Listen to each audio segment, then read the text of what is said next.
The wedding ring trembled in her palm as Marian Hale faced the sneering shopkeeper, her pregnant belly pressed against the counter's edge. 6 months a widow, 3 days without food, and this golden band was all that stood between survival and starvation in the merciless Arizona territory of 1878. But before desperation could force her hand, a weathered cowboy's voice cut through the stale air. $50, and she keeps the ring. What happened next would change both their lives forever. Stay with me until the end and comment what city you're watching from. I want to see how far this story travels.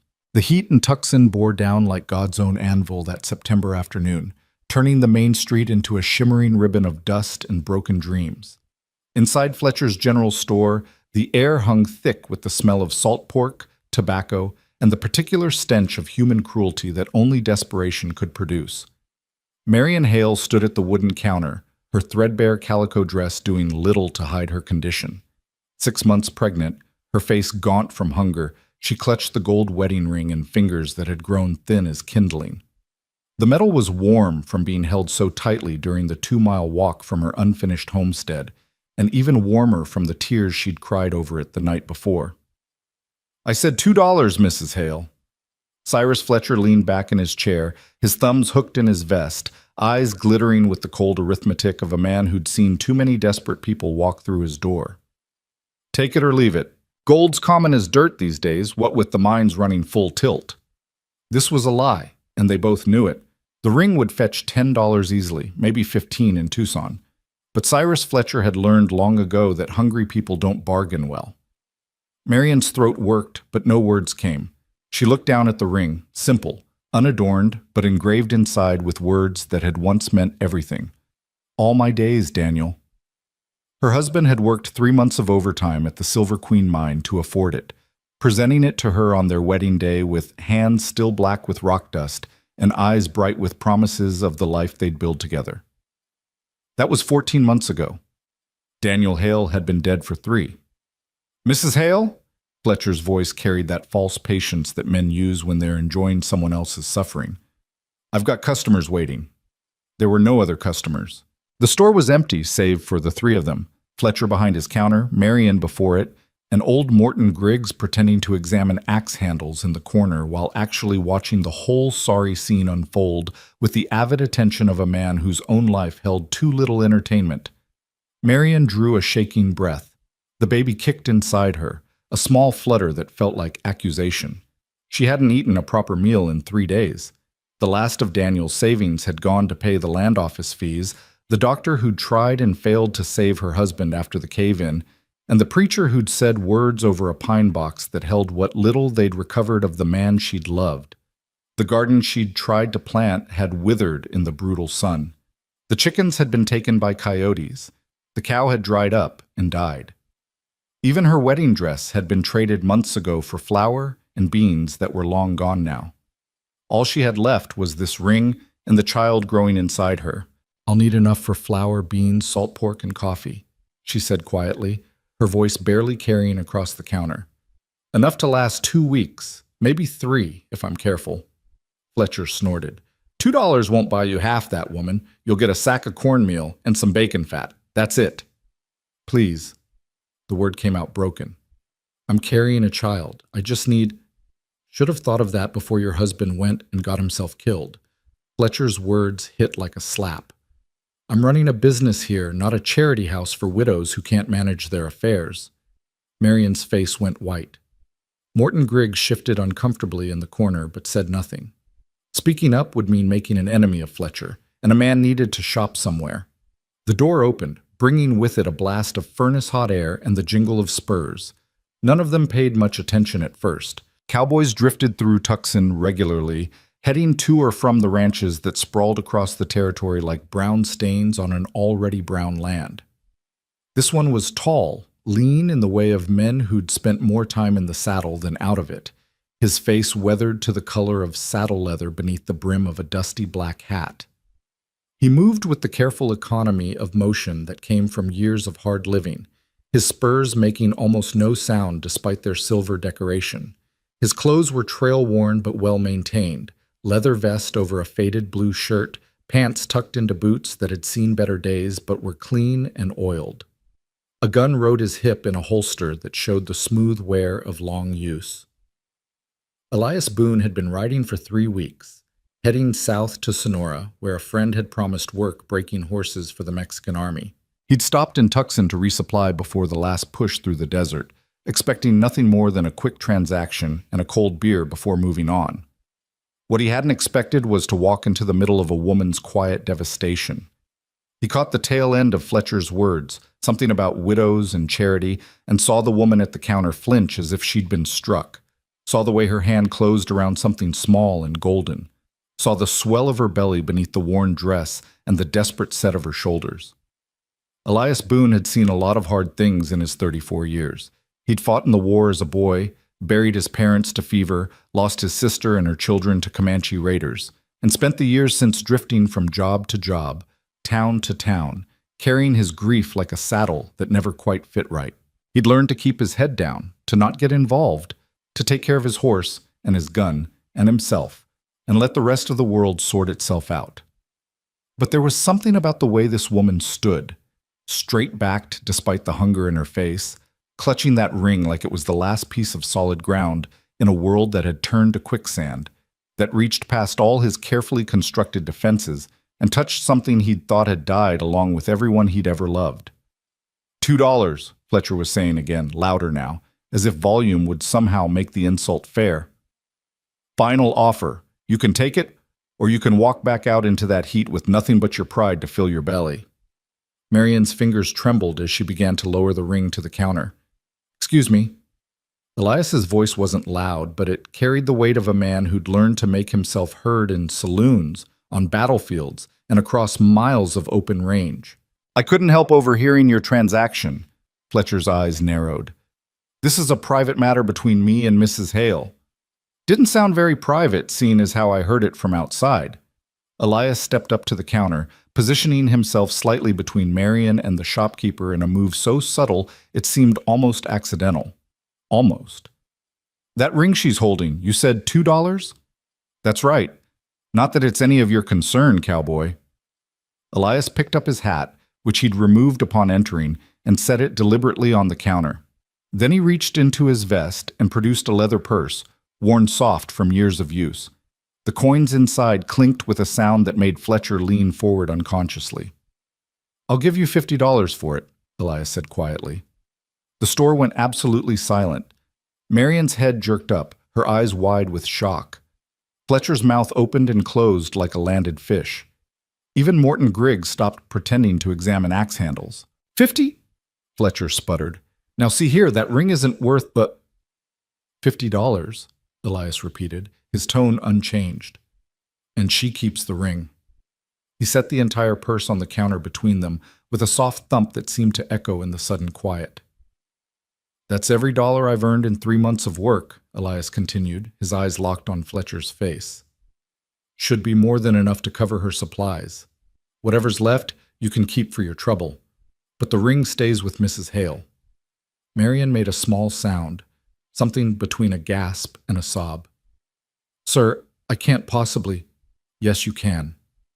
Elias turned to her, and his voice gentled in a way that made something crack open in her chest. And you will. That ring's not for sale, ma'am, but your supplies are bought and paid for. I don't understand. Tears were streaming down her face now, silent and unstoppable. You don't even know me. Don't need to. He pushed the purse toward Fletcher, who was staring at it like a snake he couldn't decide whether to strike or flee from. Some things are right, and some things are wrong. Man doesn't need an introduction to tell the difference. Fletcher's hand hovered over the purse. $50 was more than he'd make in a month, even cheating widows and desperate prospectors.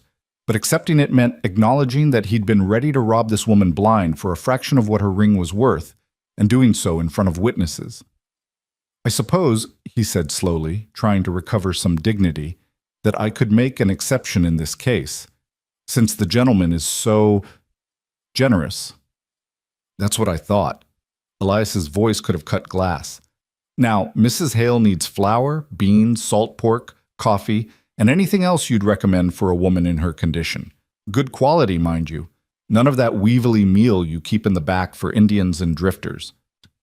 Fletcher's face went red, but he began pulling items from the shelves with jerky, angry movements. Marion stood frozen, the ring still clutched in her hand, tears dripping off her chin onto the worn floorboards. She looked at this stranger, this weathered cowboy, who'd appeared out of nowhere like something from a fever dream, and couldn't make sense of what had just happened. "Why?" she whispered. Elias turned back to her, and for just a moment she saw past the hard exterior to the grief he carried like a second shadow. "Had a sister once," he said quietly. "Sarah.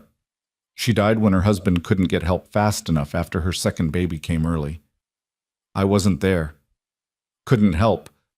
I was—" He stopped, shook his head. "Doesn't matter where I was. Point is, I see a woman who needs help. I'm damn well going to help if I can. I'll pay you back." The words came out fierce despite her tears. "Every penny, I swear it." "No need." He picked up a sack of flour that Fletcher had slammed onto the counter and tested its weight with the automatic expertise of someone who'd bought a lot of supplies in a lot of stores. "This is good. What else?" By the time Fletcher had finished, sullenly, resentfully, but with goods that were actually fresh and properly measured, the pile on the counter had grown to more than Marion had seen in months. There was 20 pounds of flour, 10 pounds of beans, a thick slab of salt pork wrapped in brown paper, coffee, sugar, dried apples, a tin of lard, even a small bag of peppermint sticks that Elias added with a slight smile when Fletcher wasn't looking.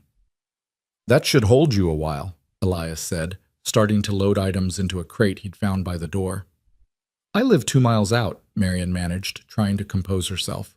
"On the old Hutchins claim. I have a wagon, but I'll drive you." It wasn't a question or an offer, just a simple statement of fact, as if there had never been any other possible outcome to this encounter. "Sir, I couldn't possibly—" "Ma'am?" He turned to face her fully, and his eyes were kind despite their weathered sadness. "You're going to need help loading this. You're going to need help unloading it. And unless I miss my guess, you're going to need help getting that wagon back down a road that's probably half washed out from the summer storms. Now, you can argue with me about it here, or you can let me do what I'm going to do anyway and save us both the time and trouble." She opened her mouth, closed it, then did something that surprised them both. She laughed, a short, slightly hysterical sound that she quickly stifled with her hand. "I'm sorry," she said. "It's just... This morning I woke up thinking I'd have to sell my wedding ring for a few days' worth of meal, and now I'm standing here with more food than I've seen in months, and a strange cowboy is insisting on driving me home, and I don't even know your name." "Elias Boone, ma'am." He touched his hat brim. "Late of Texas, Oklahoma, Colorado, and most recently the Broken J Ranch up near Prescott. Marion Hale." She clutched the ring to her chest. "Late of Ohio, and currently of nowhere in particular. Ohio's a long way from Arizona territory. So's Texas." "That it is, Mrs. Hale. That it is." They loaded the supplies into her wagon, a battered buckboard with one wheel that squeaked ominously, while Fletcher watched from his doorway with poorly disguised anger. Morton Griggs had disappeared at some point, no doubt rushing to spread word of the strange cowboy who'd spent $50 on a pregnant widow he'd never met. By the time they'd finished, the sun had started its long slide toward the western horizon, painting the sky in shades of copper and rust. Marion climbed up onto the wagon seat with difficulty, her pregnancy making the movement awkward, and Elias swung up beside her without comment. "The Hutchins place is south," she said quietly. "Follow the main road for about a mile, then take the fork that heads toward Copper Creek." Elias clicked his tongue, and the 2 horses, his own tied to the back of the wagon, started forward at a steady walk. They rode in silence for a while, the only sounds the creak of the wagon, the jingle of harness, and the endless whisper of wind across the desert. Marion kept glancing at the man beside her, trying to make sense of him. His face was hard, carved by sun and wind into planes and angles that spoke of years of outdoor living, but his hands on the reins were gentle, and when she'd stumbled while climbing up, he'd steadied her with a touch so careful it was as if she were made of glass. "Can I ask you something?" she finally ventured. "Yes, ma'am." "Why were you carrying so much money?" If you don't mind me asking. Elias was quiet for a moment, his eyes on the road ahead. Was heading south. Friend of mine's got a horse-breaking contract with the Mexican army. Good pay, steady work. That was my stake. Money to get me there and set up until the first payday. Marion's stomach dropped. Then you just gave away everything you have. Still got my horse, still got my gun, still got my hands and my back. He shrugged. Man can always make more money, can always make things right when he has the chance. But your job in Mexico. There'll be other jobs, Mrs. Hale. Always are. She fell silent again, overwhelmed. The sun was lower now, and the heat was finally beginning to break, though the rocks still radiated warmth like the sides of an oven. In the distance, she could see the dark line of trees that marked Copper Creek, and beyond it, the rough shape of her unfinished cabin. That's it, she said, pointing. The cabin with the half-built walls. Elias studied it as they drew closer, his expression unreadable. Daniel had started building the place in the spring, working every evening and weekend to raise the walls and frame the roof. He'd gotten the main structure up, had even finished one room completely, but the roof was only half shingled, the windows were just empty holes covered with oiled paper, and the barn was nothing but corner posts and a prayer. Then the mine had collapsed, and Daniel had been buried under 1,000 tons of rock, and Marion had been left with a half-built dream and no idea how to finish it. Your husband do all this himself? Elias asked as they pulled into the yard. Daniel was a carpenter before he came west, good with his hands. Her voice caught. He wanted to finish it before the baby came, wanted us to be settled. Elias climbed down and began unloading the supplies without comment. Marion tried to help, but he waved her toward the cabin door. You point me to where things go. I'll bring them in. The interior of the cabin was painfully neat, a woman's desperate attempt to maintain order in a life that had spiraled into chaos. The single finished room served as everything: bedroom, kitchen, and living space. A narrow bed stood in one corner, made up with a faded quilt. A small table and 2 chairs occupied the center. A cook stove, rusty but functional, sat against one wall, its pipe disappearing through the half-finished roof. Everything was spotlessly clean but heartbreakingly sparse. A few dishes, a single pot, 2 cups, 1 fork, 1 spoon, 1 knife, the possessions of people who'd had to sell everything that wasn't absolutely necessary to survive. Elias made multiple trips, carrying sacks of flour and beans, the salt pork, the coffee and sugar, arranging them all neatly on the rough shelves Daniel had built. He worked with an efficiency that spoke of long practice at making and breaking camp, at living out of saddlebags and wagon beds, at knowing exactly what was needed and where it should go. When he was finished, he stood in the doorway, looking around with an expression that might have been sadness or might have been anger. Mrs. Hale, this roof won't hold when the rains come. I know. She stood by the cook stove, her arms wrapped around herself despite the heat. Daniel meant to finish it before... She stopped. I've been trying, but I don't know how. The ladder's broken, and I can't...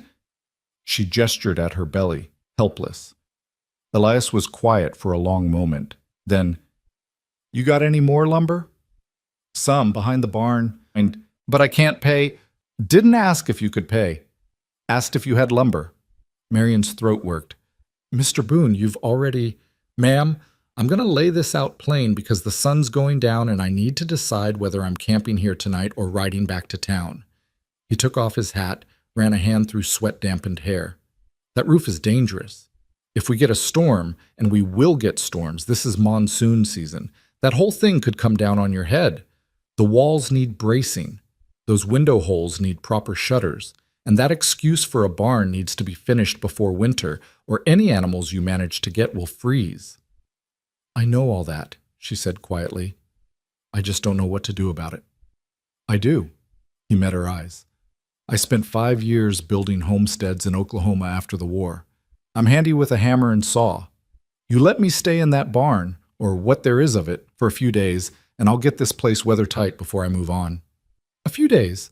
She repeated the words carefully, as if testing them for traps.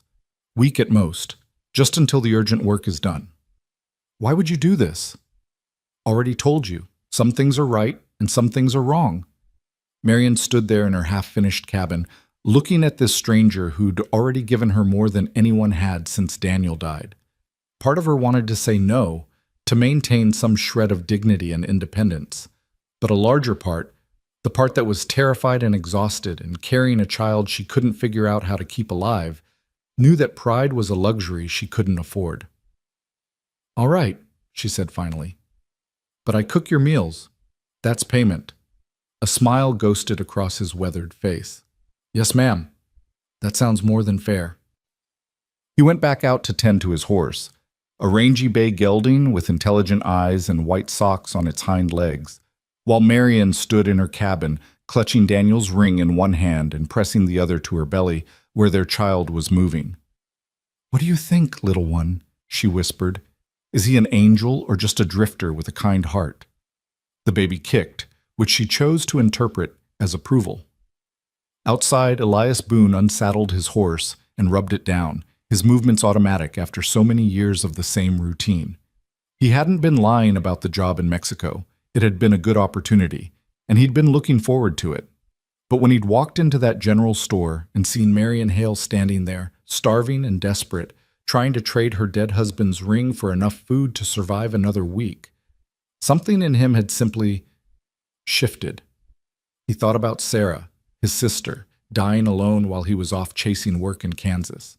Thought about all those people he hadn't been able to help over the years because he'd been too late, too far away, too wrapped up in his own grief to see theirs. Here, finally, was someone he could help, someone who needed it desperately, someone who was right in front of him instead of 3 states away or 6 feet under. He'd figure out what came after when after arrived. For now, there was work to do. The sun set in a blaze of orange and purple, and the desert began its nightly transformation from furnace to icebox. Inside the cabin, Marion lit a lamp and started to cook the first real meal she'd had in days. Salt pork fried with beans, cornbread made from fresh flour, coffee so strong and good it almost made her cry. When she called Elias in to eat, he washed his hands in the bucket by the door and sat down at the small table, as if he'd done so 1,000 times before. They ate in comfortable silence, too hungry for conversation. And when they were finished, Marion brought out the peppermint sticks he'd bought. "These are for the baby," Elias said. "Baby won't be here for 3 more months." She broke one in half and handed him a piece. "We can share." The peppermint was sweet and sharp on her tongue, a taste she hadn't experienced in so long it felt almost like a memory. Elias sucked on his piece thoughtfully, then pulled out a small leather notebook from his vest pocket. "What's that?" Marion asked. "List of what needs doing. Roof first. That's urgent. Then the window shutters. Then we need to think about securing your water source before winter. That creek'll freeze solid come December, and you'll need a cistern or you'll be melting snow just to cook." Marion listened as he talked through the repairs with the easy confidence of a man who'd built a dozen homesteads and knew every potential problem before it arose. His voice was low and steady, punctuated by the scratch of pencil on paper as he sketched out plans and made notes. She found herself relaxing for the first time in months, the constant knot of anxiety in her chest loosening just slightly.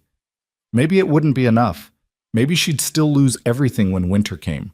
But for tonight, in this moment, she had food in her belly, a roof, however incomplete, over her head, and someone who seemed genuinely interested in making sure she survived. It was more than she'd had yesterday. It was more than she'd dared hope for. "Mr. Boone?" she said when he finally closed the notebook. "Yes, ma'am?" "Thank you. I know I've said it already, but thank you. You saved my life today." He looked at her across the lamplight, his eyes shadowed but kind. "Just doing what any decent man would do, Mrs. Hale." "We both know that's not true." She touched the ring on her finger. She'd slipped it back on as soon as they'd left Fletcher's store. "Most men would have walked right past." "Then most men are fools." He stood, picking up his plate. "I'll wash these and be out of your way. You need your rest." She wanted to protest, but exhaustion was crashing over her in waves now that the adrenaline of the day had worn off. She nodded, standing carefully. "There's a blanket in the barn. It's not much, but—" "I've slept in worse places, ma'am. Don't you worry about me." He washed the dishes in the bucket, dried them carefully, and put them back on the shelf.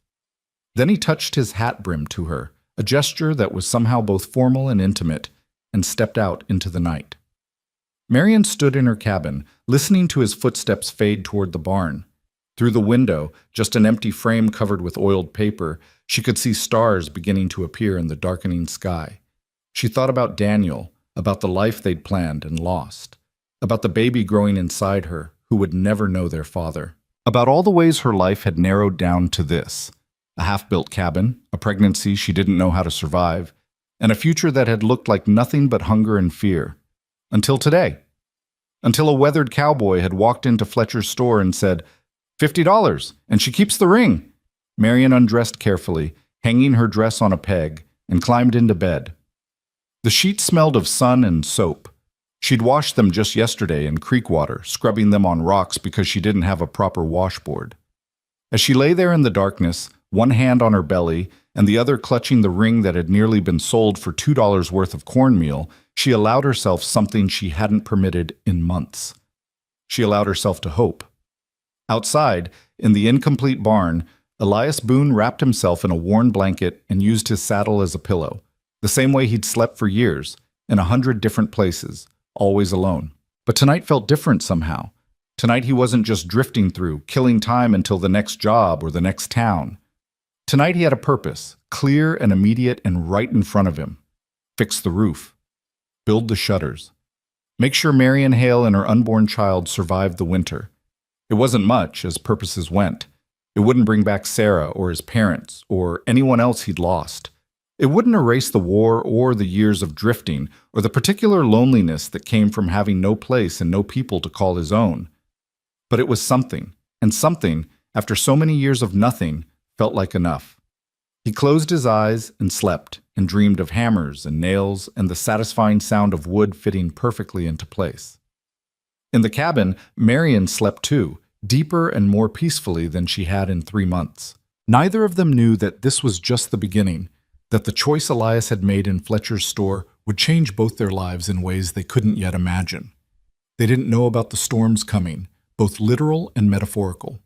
Didn't know about the gossip that would spread through Tucson like wildfire, or the challenges winter would bring, or the slow, careful way 2 broken people could rebuild not just a cabin, but themselves. All they knew was this: tonight, they were both a little less alone than they'd been this morning.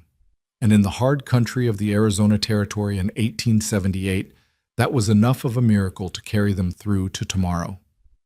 The moon rose, silver and patient, over the half-built cabin and its unlikely inhabitants. In the distance, a coyote called, and another answered. The desert wind whispered through the mesquite and creosote, carrying secrets and promises in equal measure. And in the barn, Elias Boone's lips curved in a slight smile as he slept, because for the first time in longer than he could remember, he'd be waking up with somewhere to be and someone who needed him there. It was a good feeling, a feeling worth writing back from. Morning would come soon enough, bringing with it the work that needed doing. But for now, there was just the peaceful darkness, 2 people sleeping under the same patch of stars, and the quiet, fragile beginning of something that might, if they were careful, if they were lucky, if they were brave, become something worth keeping. Dawn broke pale and cool over the Arizona Territory, the sun still hidden behind the eastern mountains, but painting the sky in shades of rose and gold. Elias woke as he always did, instantly, completely, with the ingrained wariness of a man who'd learned that the difference between sleep and waking could mean the difference between living and dying. For a moment he lay still, orienting himself before memory returned. The widow, the cabin, the work that waited. He rolled to his feet, his body protesting only slightly despite the hard ground and thin blanket. 34 wasn't old, but it was old enough to feel every night spent sleeping rough, every injury that hadn't quite healed right, every year of hard living written into muscle and bone. The barn, such as it was, consisted of 4 corner posts, a few crossbeams, and not much else. Daniel Hale had clearly planned something ambitious, but hadn't lived long enough to see it through. Elias ran a hand along one of the posts, testing its stability. Solid work, at least. The man had known what he was doing. He saddled his horse and rode the short distance to the creek to water the animal and refill his canteen. The water ran clear and cold over smooth stones, fed by springs somewhere up in the mountains. Good water. A man could build a life around water like this, if he had the time and the will and someone to build it with. When he returned to the cabin, smoke was rising from the chimney, thin and gray against the brightening sky. Through the open door, the actual door, not just a frame, he could see Marian moving around inside, her movements slow but purposeful. "Morning, ma'am," he called, not wanting to startle her. She appeared in the doorway, one hand pressed to the small of her back in that universal gesture of pregnant women everywhere. In the morning light, he could see how young she really was. Maybe 22, 23 at most. Far too young to be a widow. Far too young to be facing what she was facing alone. "Good morning, Mr. Boone. I've got coffee on, if you'd like some." "That sounds mighty fine." He tied his horse to the hitching post, one of the few finished elements of the homestead, and followed her inside. The coffee was strong enough to strip paint, exactly the way he liked it. She'd also made Johnny cakes on the cook stove, golden and crispy at the edges, with a precious dollop of butter melting on top. "This is real butter," he said, surprised. "Mrs. Patterson down at the dairy gives me milk and butter in exchange for mending." Marian sat down across from him, moving carefully. "She's got 7 children and no time for needlework. I've got plenty of time and steady hands." "That's good thinking." "It's survival, Mr. Boone. Nothing more complicated than that." She sipped her own coffee, watching him over the rim of her cup. "I've been thinking about what you said last night. About the roof." "Yes, ma'am?" "How long will it really take? And please don't spare my feelings. I need to know the truth." Elias considered this, turning his cup in his hands. "Roofs 3, maybe 4 days if the weather holds. Shutters for those windows, another 2 days. That cistern I mentioned, that's bigger work. Week, maybe more. And I'd need help digging. So we're talking 2 weeks minimum. Probably closer to 3 if we want to do it right. And doing it right is the only way worth doing it." Marian was quiet for a moment, her expression troubled. "Mr. Boone, I can't ask you to give up 3 weeks of your life for someone you don't know." "You're not asking, I'm offering. But your job in Mexico, will still be there in a month, or it won't." He shrugged. "Either way, this work here is more important." "How can you say that? You met me yesterday." Elias set down his cup and looked at her directly, his eyes steady and serious. "Mrs. Hale, I'm going to tell you something my father told me when I was about 15 years old. He said a man's life is made up of choices, and most of those choices don't matter much in the long run. But every now and then you come to a fork in the road, and the choice you make there defines who you are. Not who you were, not who you might be someday. Who you are right now, in that moment." He paused, gathering his thoughts. "Yesterday in Fletcher's store, I had one of those choices. I could walk past, mind my own business, head south to Mexico like I planned. Or I could help. And I chose to help. Because that's who I want to be. Man who helps when he can." Marian's eyes were bright with unshed tears. "You're a good man, Mr. Boone." "I'm a man trying to be good. There's a difference." He stood, picking up his plate. "Now, if you'll point me toward those tools your husband had, I'll get started on that roof before the sun gets too high." She showed him to a small shed he hadn't noticed the night before, half hidden behind the cabin. Inside, neatly organized despite months of disuse, were Daniel Hale's carpentry tools. A good hammer, several saws, a level, a square, chisels, planes, everything a skilled craftsman would need. "He took care of his tools," Elias observed, running his hand over a saw blade that showed no rust despite the desert air. "Daniel said a carpenter's tools were like a cowboy's horse. You take care of them, they take care of you." Her voice caught slightly on her husband's name. He was right about that. Elias selected what he needed, testing the weight and balance of each tool. These are good, real good. He was a craftsman. Yes, he was. Marian stood in the doorway of the shed, her arms wrapped around herself despite the growing warmth. He could make anything, furniture, cabinets, even musical instruments. Before we came west, he was building a dulcimer for me. Said every home needed music. What happened to it? Sold it in Tucson to pay for the doctor. She said it matter-of-factly, but Elias heard the loss beneath the words. Along with most everything else we owned. He wanted to say something comforting, but empty platitudes had never been his way. Instead, he simply nodded and gathered up the tools. I'll take good care of these. I know you will.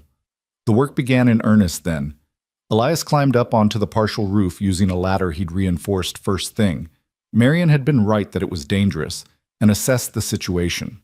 Daniel had gotten about half the shingles on before his death, and had done it right, with proper overlap and secure nailing.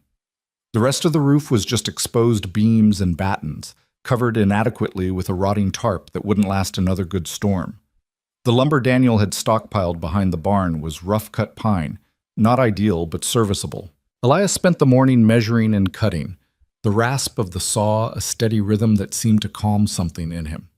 He'd always liked working with wood, the way it smelled, the way it felt under his hands, the satisfaction of seeing raw materials transform into something useful and lasting.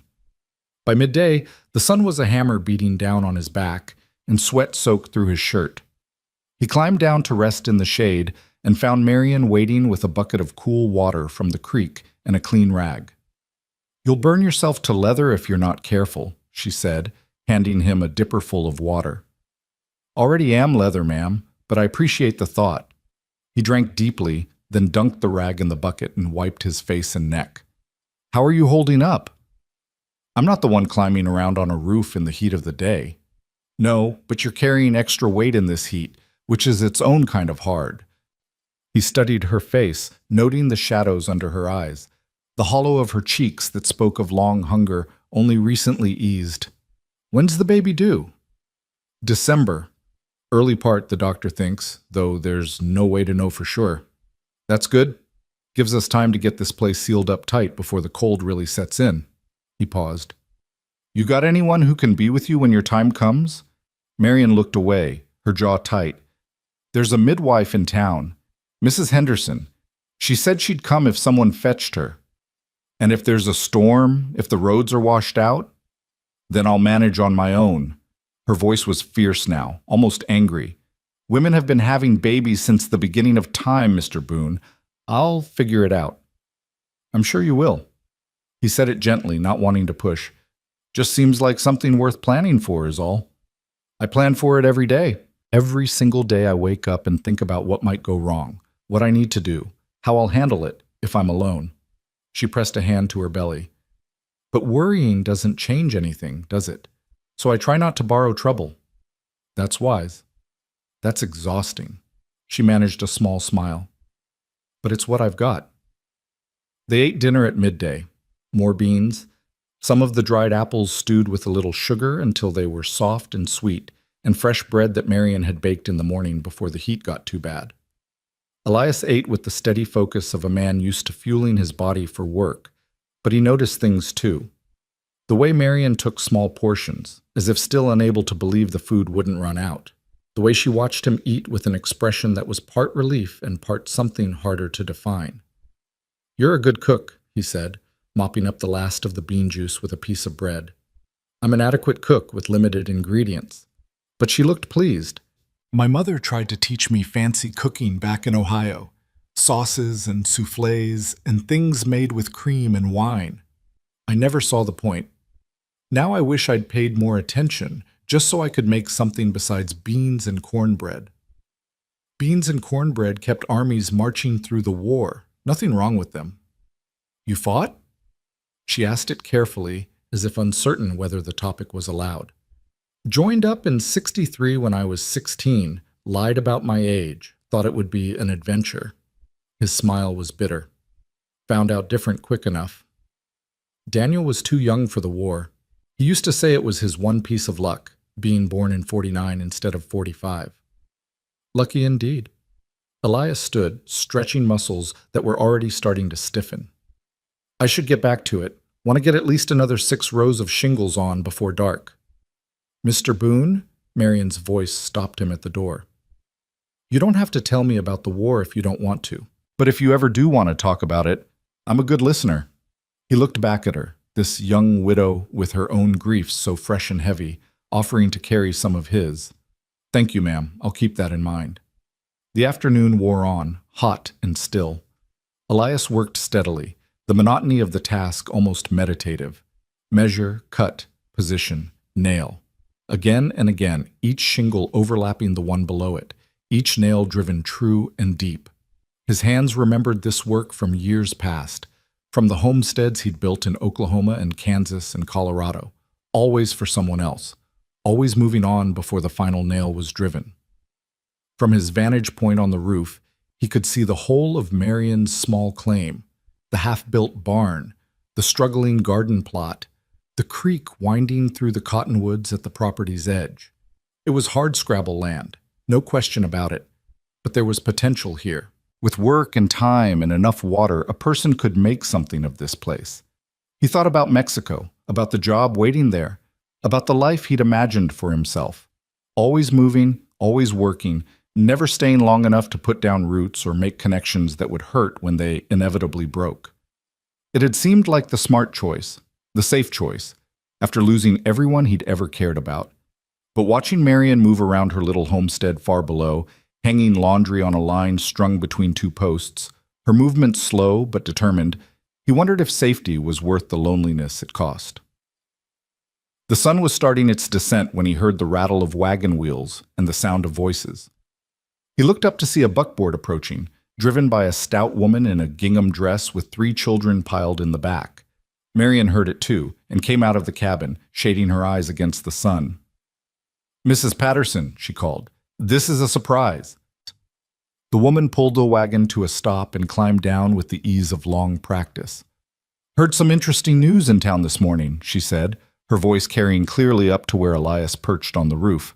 "Thought I'd come see for myself if it was true." "I don't know what you heard. That you've got a man living here now. That cowboy who made quite a scene in Fletcher's store yesterday." Mrs. Patterson's eyes found Elias on the roof. "That him?" "Mr. Boone is helping with some repairs." Marion's voice was steady, but Elias could hear the tension in it. "He's kindly staying a few days to get the roof finished."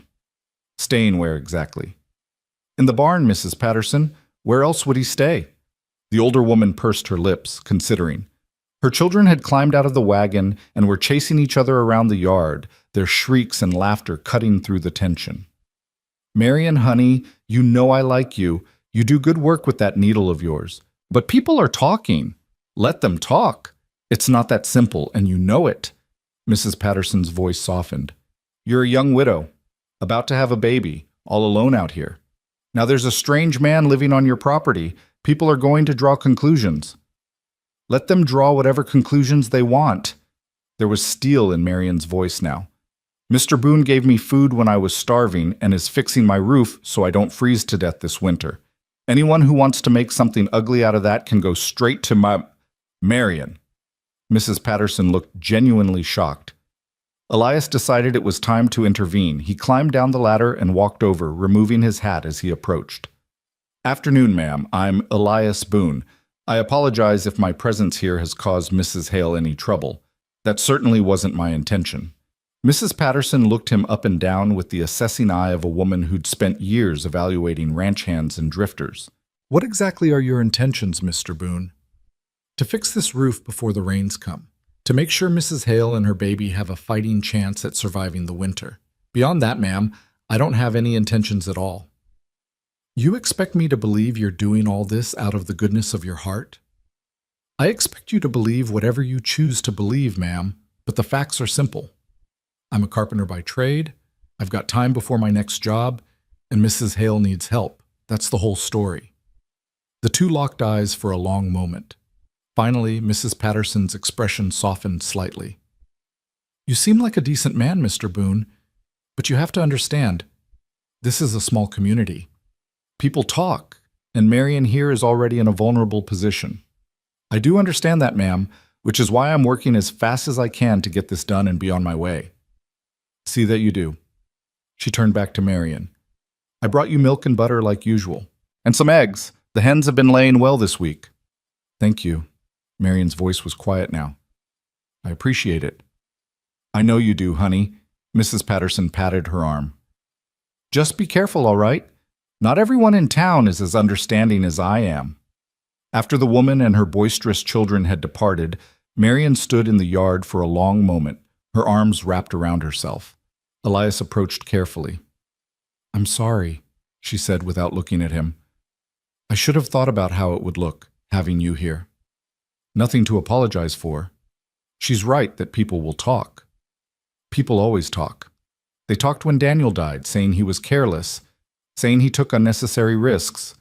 They talked when I tried to keep farming the land myself, saying I was foolish and stubborn.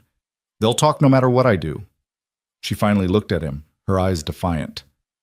I'm tired of making decisions based on what people might say. That's fair. He settled his hat back on his head. But she's also right that you're in a vulnerable position. Last thing you need is for the town to turn against you completely. The town already thinks I'm doomed. They're just waiting to see how long it takes. She walked toward the cabin, her steps heavy. Let them wait. I'm not giving up. Elias watched her go, admiring her spirit even as he worried about the practicality of her situation. Mrs. Patterson's visit had highlighted something he'd been trying not to think about. His presence here, however innocent his intentions, was going to cause Marion problems. He thought about leaving, about saddling his horse and riding out tonight before things got more complicated. But when he looked up at the half-finished roof, at the gaping window frames that would let in wind and rain and snow, at the dozen other things that desperately needed doing before winter came, he knew he couldn't go. Not yet. Not until she was safe. That evening they ate supper in a silence that was no longer quite as comfortable as it had been. Marion picked at her food, her earlier defiance giving way to something that looked like exhaustion. Mrs. Patterson means well, she finally said. She's been kinder to me than most. I could tell. But she's right that people are talking. They always do. She set down her fork. Mr. Boone, if you need to leave, if this is going to cause problems for you, I'll understand. Only problem I've got is that roof being half finished. He met her eyes across the table. I don't care much what people say about me. I've been talked about before, and I'll be talked about again. Question is whether you can afford not to care. I can't afford to care, she said simply. I need this roof fixed more than I need the good opinion of people who've already written me off. All right then. He stood, collecting the dishes. Then we keep working and let the gossips wear themselves out on someone else eventually. Thank you. Her voice was soft. For staying. For everything. That night, as Elias lay in the barn listening to coyotes sing their ancient songs to the stars, he thought about choices and consequences, about the way one decision could ripple outward in unexpected ways. He'd thought helping Marion would be simple. Fix the roof, move on, feel good about having done one decent thing in a world that seemed determined to grind everyone down to dust. But nothing was ever simple, was it? People were complicated. Situations were complicated. And the truth was, somewhere between Fletcher's store and this moment, something had shifted in him. Marion Hale wasn't just a widow who needed help anymore. She was becoming a person he cared about, whose struggles mattered to him in a way that went beyond simple Christian charity. That thought should have scared him, should have sent him running for his horse in the open road, but instead it settled in his chest like a warm coal, glowing softly in the darkness. The next morning brought clouds, great billowing masses of them piling up over the mountains to the east. Elias took one look at the sky and doubled his pace, knowing that the monsoon storms could come with almost no warning this time of year. He was right. By mid-afternoon, the first rumbles of thunder were rolling across the desert like the hoofbeats of some massive, invisible herd. The wind picked up, hot and dry at first, then suddenly cool and damp, carrying the smell of rain. "Mr. Boone," Marion called from below. "You need to come down. It's not safe up there." "Just one more section." He worked frantically, nailing down shingles as fast as his hands could move. If he could just get this section covered, it would protect the interior from the worst of the storm. The first drops hit like bullets, big and cold, and hard enough to sting. Then the sky opened up, and the world disappeared in a gray wall of water. Elias scrambled down the ladder, nearly slipping on the wet rungs. Marion grabbed his arm as he reached the ground, pulling him toward the cabin. They burst through the door just as lightning cracked directly overhead, close enough that the thunder was instantaneous, a physical force that rattled the windows, or would have if there had been windows instead of just shutters. They stood dripping on the floor, breathing hard, as rain hammered the roof like thousands of tiny fists. Elias looked up, listening intently, tracing the sound of water. "It's holding," he said, relief evident in his voice. "The part I finished is holding. Of course it is. Marion was wringing out her skirt. You do good work, Mr. Boone. A steady drip started from the unfinished section, falling into a bucket Marion quickly positioned. Then another drip and another. Soon there were 4 buckets scattered around the room, each catching its own stream of water, each adding its own note to the symphony of the storm. Well, Elias said, pulling off his soaked shirt and hanging it near the stove, at least it's just drips and not a flood. Yet. But Marion was smiling. Though I suppose drips are an improvement over what we had before, which was basically a sieve.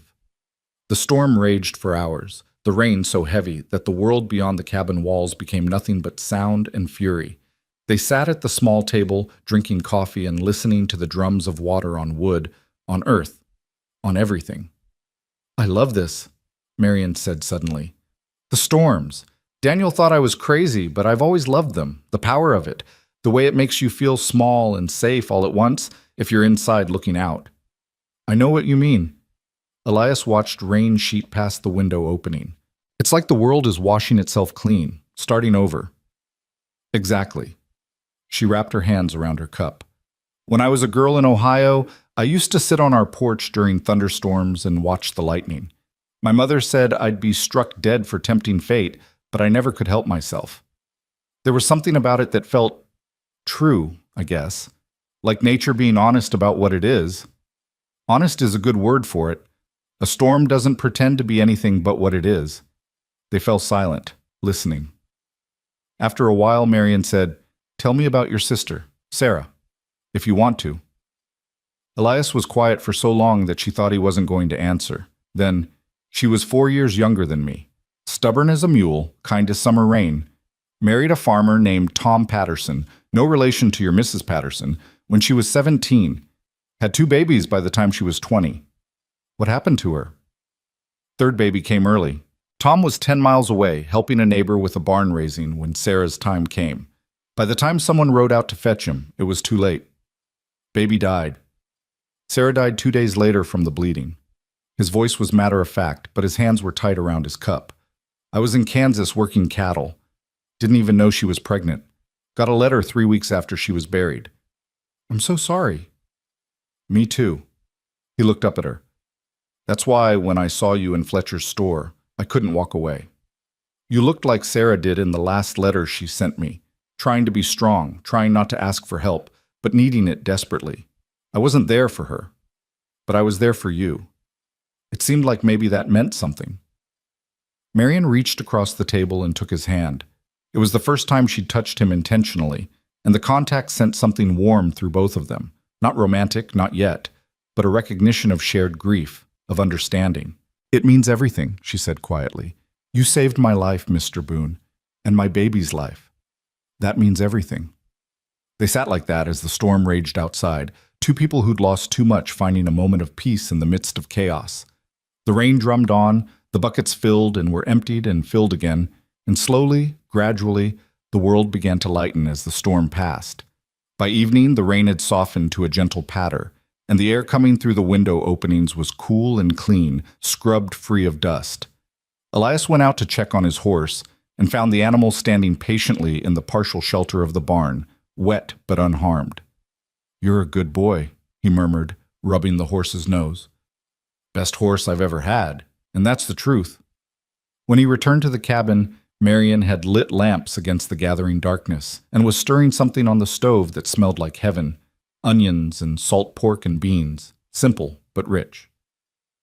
One of Mrs. Patterson's chickens got into my old garden plot, she said without turning around. I chased it out but found 3 eggs it had hidden in the weeds, so tonight we're having a feast. The eggs were scrambled with little bits of salt pork, served alongside the beans and fresh cornbread. They ate slowly, savoring every bite, and afterward Elias insisted on washing the dishes while Marion sat with her feet up. I used to do this with Sarah, he found himself saying. After Tom was out working the fields, she and I would clean up from supper and talk about everything and nothing. She'd tell me about the babies, about Tom, about her plans for the farm. I'd tell her about whatever trail drive or ranch job I was working. It was comfortable. Like this. I'm glad, Marion said softly. I'm glad we can give you some of that back. Me too, Mrs. Hale. Me too. The days that followed fell into a rhythm. Elias would wake with the sun, work on the roof until the heat became unbearable, rest during the worst of the midday sun, then work until dark. Marian cooked, mended, maintained what she could of the garden, and slowly, gradually began to look less like a woman starving and more like a woman simply tired. They talked during meals, sharing stories from their very different lives. Elias learned that Marian had been a teacher before she married, that she loved poetry and music, that she'd left Ohio against her family's wishes to come west with Daniel because she believed in his dreams of building something from nothing. Marian learned that Elias had never stayed in one place longer than a season since the war ended, that he was secretly a voracious reader who'd worn out 2 copies of Shakespeare's complete works, that he played harmonica but hadn't touched his since Sarah died because music reminded him too much of everything he'd lost. You should play again, she said one evening. Music is for remembering, not forgetting. Maybe, he said, someday. By the end of the second week, the roof was finished, completely, professionally, as weathertight as any roof in the territory. Elias stood back and looked at it with satisfaction, wiping sweat from his brow. That'll hold, he said, through rain, snow, whatever winter throws at it. Marian stood beside him, her hand shading her eyes as she looked up.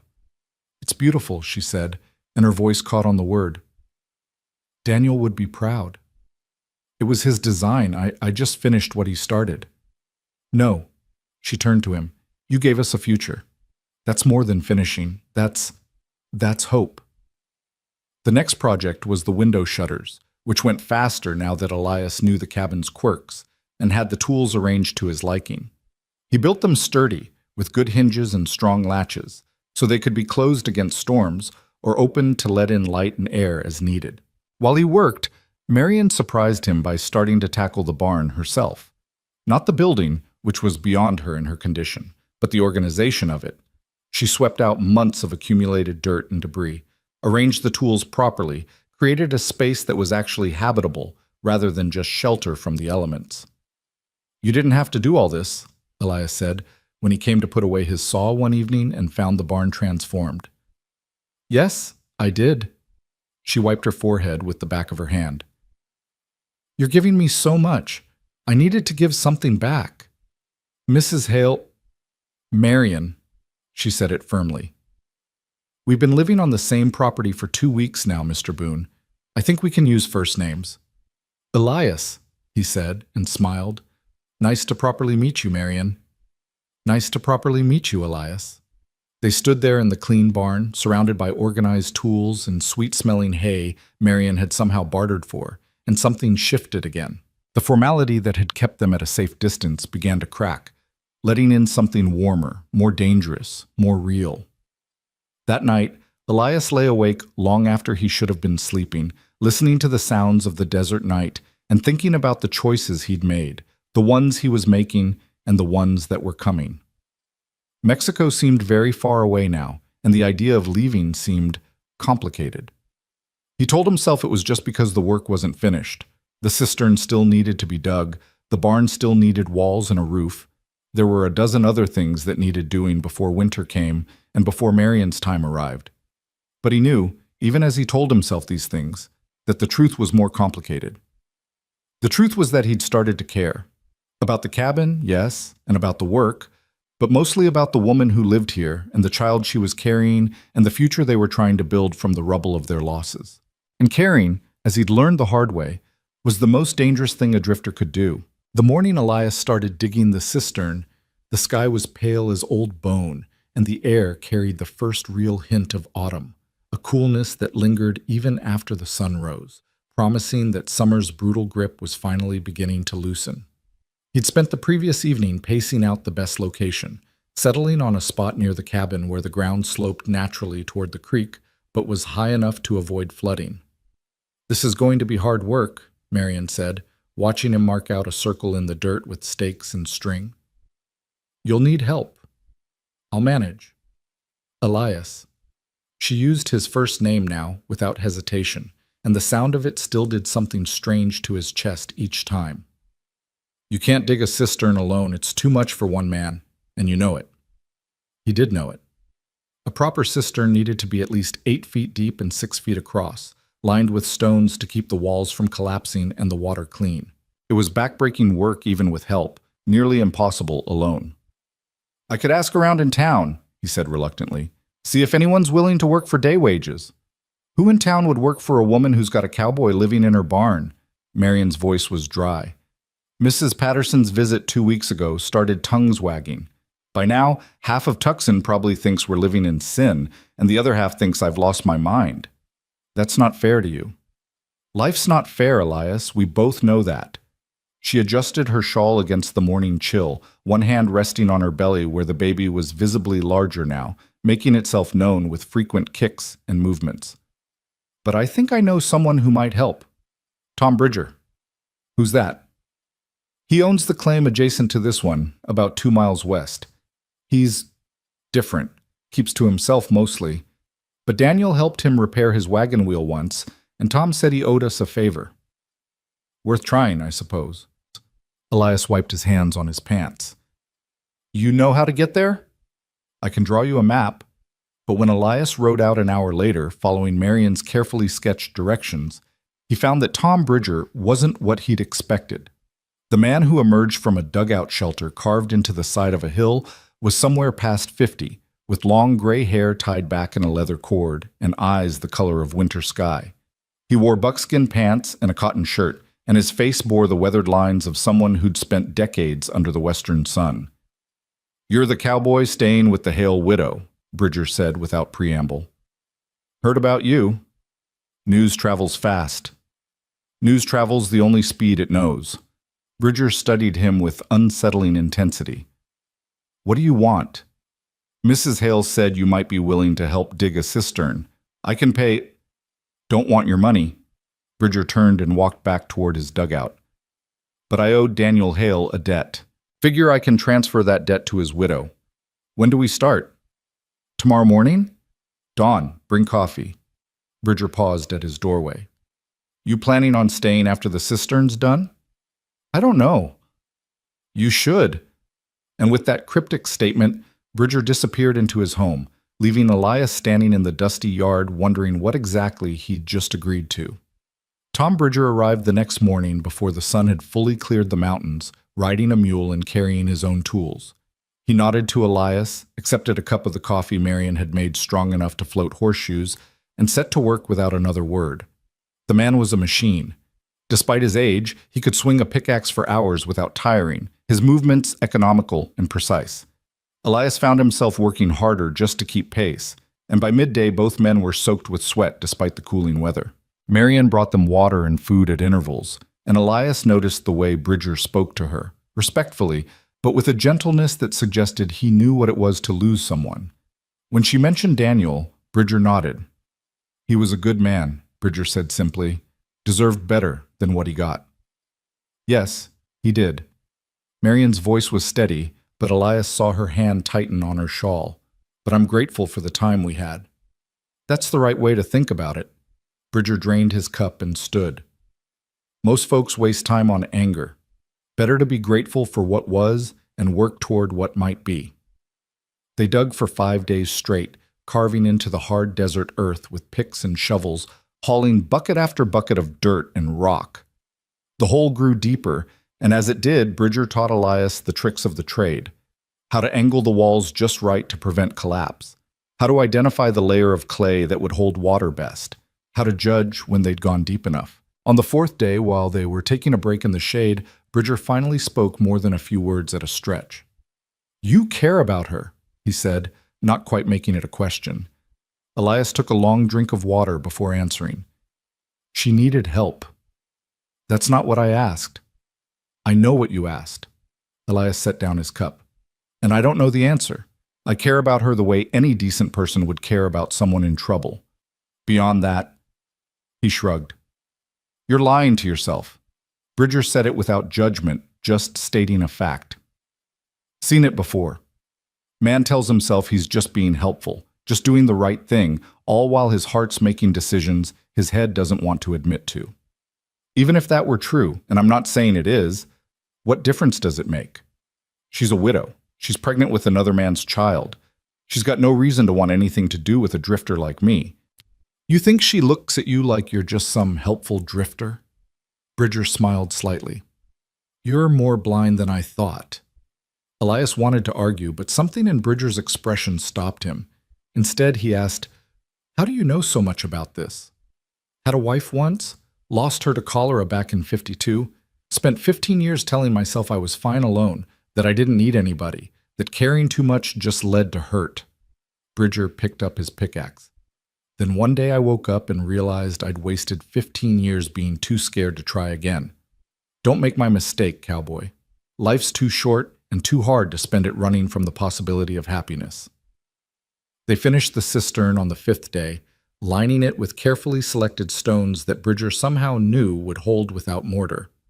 When they were done, they stood at the edge looking down at their work, both exhausted and satisfied. That'll serve her well, Bridger said, through dry years and wet. You did good work. We did good work.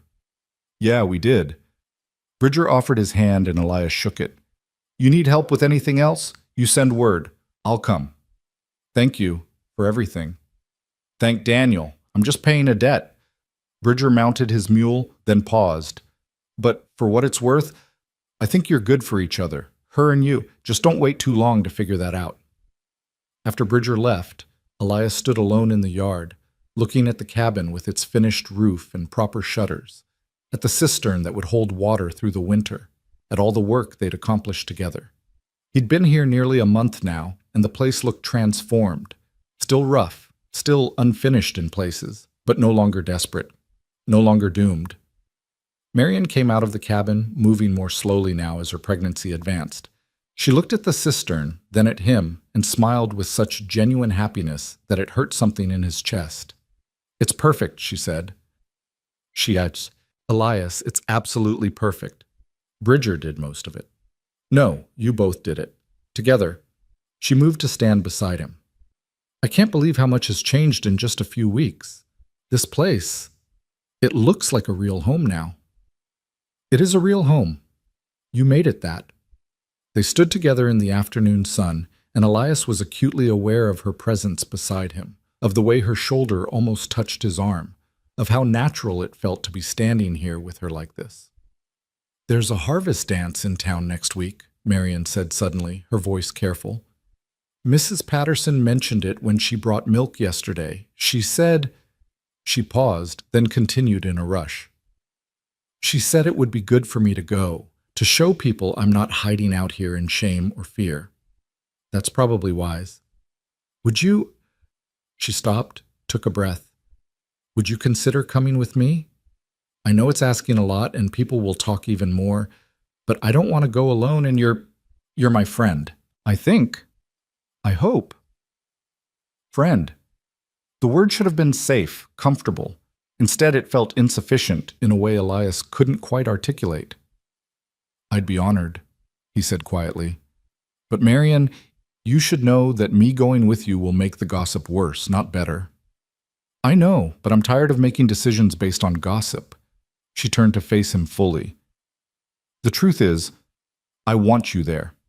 Not because I need an escort or because I'm afraid, but because you've become important to me and I want to share this with you, even if it's just a country dance in a dusty town hall. The honesty in her voice made something crack open in Elias's carefully constructed defenses.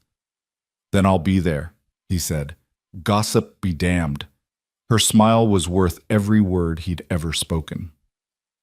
The week before the dance passed in a blur of final preparations.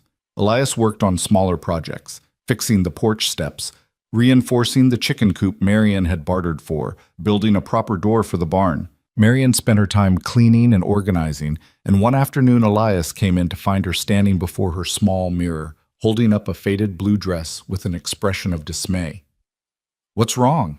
He asked. This is the only nice dress I have left, she said. Everything else I sold or wore out. But look at it. It's patched in 3 places, the hem is coming down, and even if I fix it, it's not going to fit anymore. She pressed a hand to her belly. I've grown since Daniel died. The baby's grown. Nothing fits right. Elias studied the dress, thinking. You said you used to do mending for Mrs. Patterson. I still do. Why? Because you're good with a needle. And Daniel left fabric. I saw it in that chest in the corner. What if you made something new? I can't make a dress in a week. Why not? You've got the skills, you've got the material, and I've got two hands that can help with whatever you need. He smiled. My mother taught me to sew.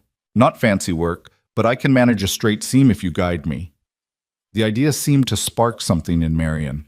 She went to the chest and pulled out a length of blue calico that Daniel had bought months ago, intending it for curtains that had never been made. It was simple but pretty, with a small flower pattern that caught the light.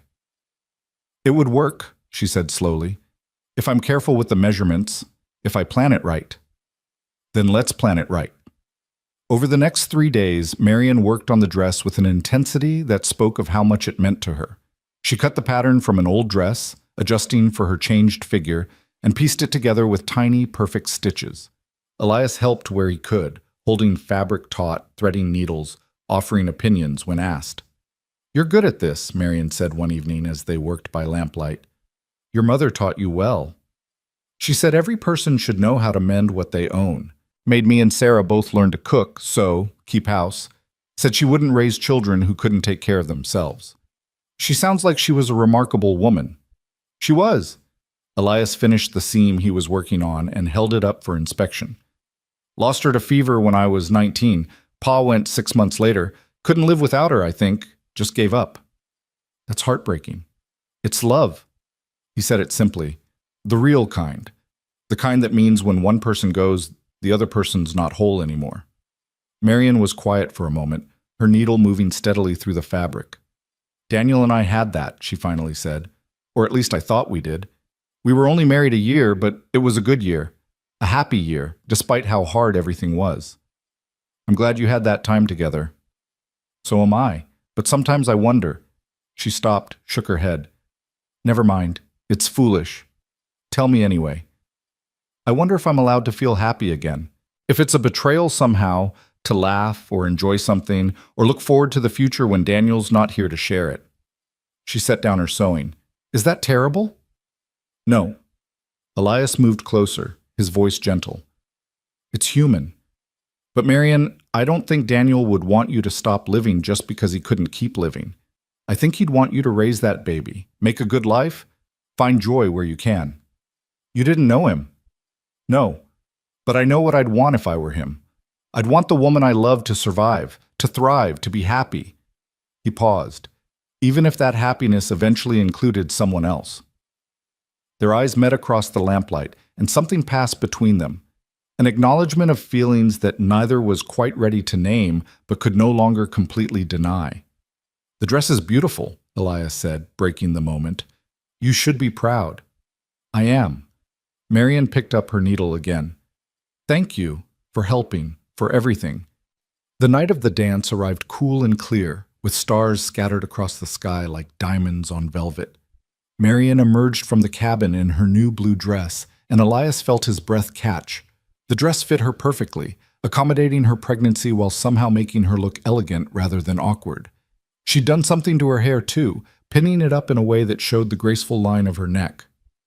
You look beautiful, he said, and meant it with an intensity that surprised him. Thank you. She was nervous, he could tell. Her hands kept smoothing the fabric of her skirt.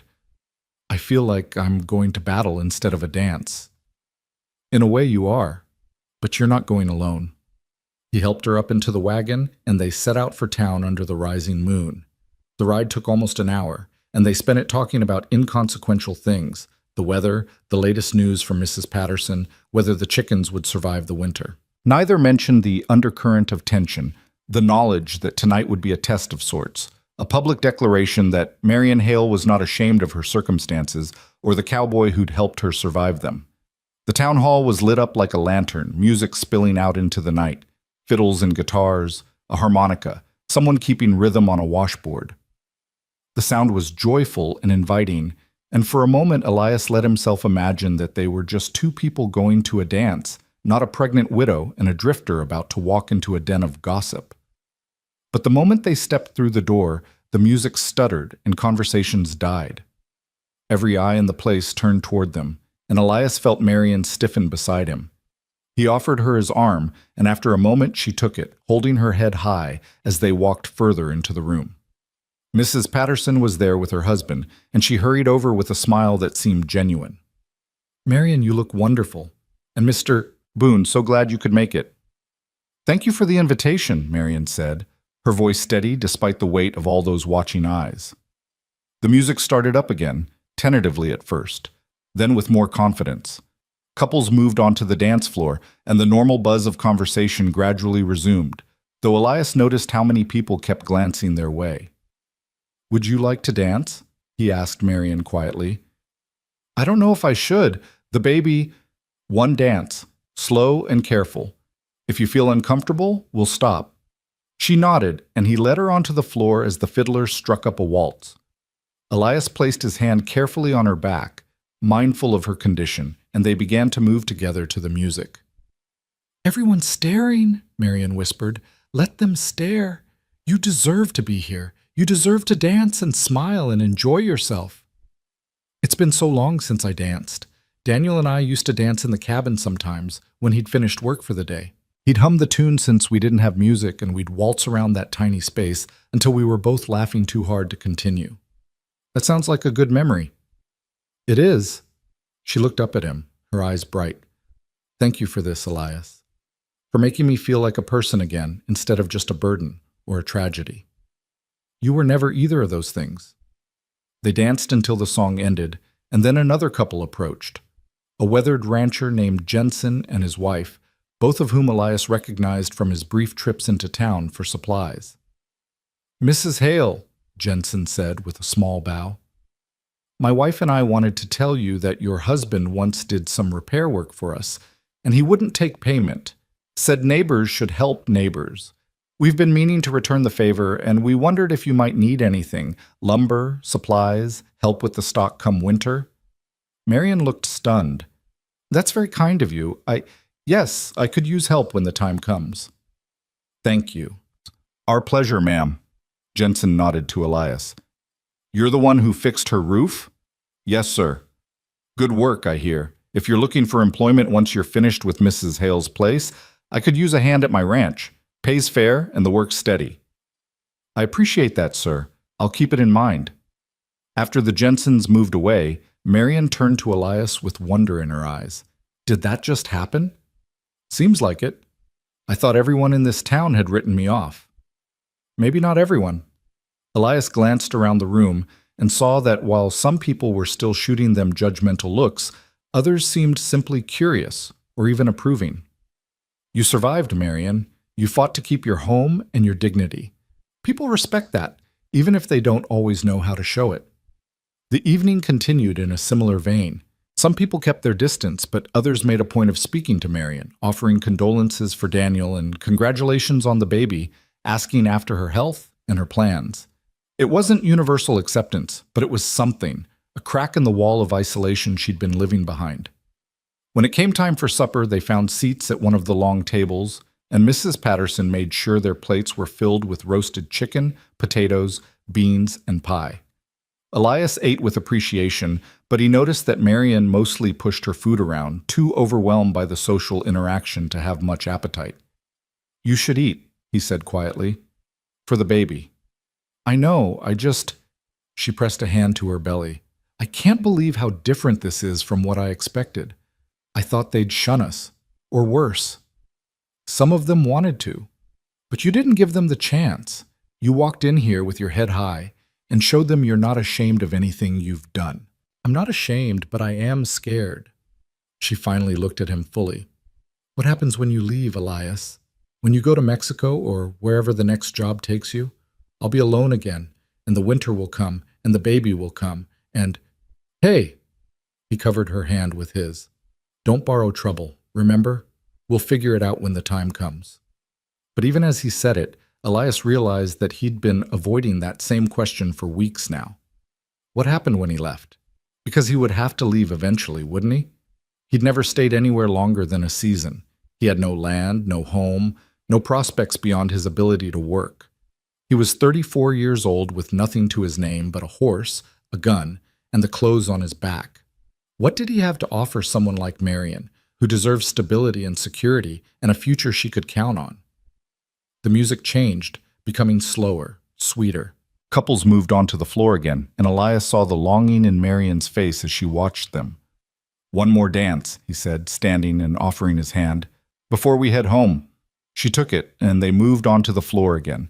This time, other couples made space for them, and the fiddler played something soft and gentle, a tune that spoke of autumn evenings and harvest moons and the bittersweet passage of time. Elias held Marion carefully, feeling the swell of her belly between them, the baby that was the last piece of Daniel Hale left in this world. He felt her heartbeat through the fabric of her dress, steady and strong, and he felt his own heart answer it with a rhythm that was becoming dangerously familiar. "Elias," she whispered as they swayed to the music, "I need to tell you something." "What's that?" "I think I'm falling in love with you." The words came out in a rush, as if she'd been holding them back for weeks and could no longer contain them. "I know it's too soon, I know it's wrong, that I should still be mourning Daniel, that you're probably going to leave, that this is all impossible. But I can't help it, and I thought you should know." Elias stopped moving, standing still in the middle of the dance floor while other couples swirled around them. He looked down at her upturned face, at the tears gathering in her eyes, at the courage it had taken to speak those words. "Marion, you don't have to say anything," she continued quickly. "I'm not asking for anything. I just needed to be honest with you, because you've been so honest with me, and—" He kissed her. It was gentle, brief, nothing that would scandalize the townspeople watching, but it was real. When he pulled back, her eyes were wide with shock. "I'm falling in love with you too," he said quietly, so only she could hear. "Have been for weeks, probably. I just didn't know how to say it, or if I should say it, or what it means for either of us." "What does it mean?" "I don't know yet, but I know I don't want to leave. I know that the thought of riding away from here, from you, makes me feel like I'm abandoning the only thing that's mattered in years." They stood together on the dance floor, the music washing over them, people watching but neither of them caring anymore. Marion reached up and touched his face, her hand gentle against his weathered cheek. "Then don't leave," she whispered. "Stay, not just until the work is done or until the baby comes. Stay because you want to. Stay because I want you to. Stay because maybe we can build something together. I don't have anything to offer you, no money, no land. You have yourself, your hands, your heart, your strength. That's more than enough." She smiled through her tears. "We'll figure out the rest together." The music ended and reality came crashing back. They were standing in the middle of the Tucson town hall, having just kissed in front of half the town, and the gossip mill was undoubtedly already churning out theories and judgments at full speed. But when Elias looked around, expecting to see shock or disapproval, he saw something more complicated.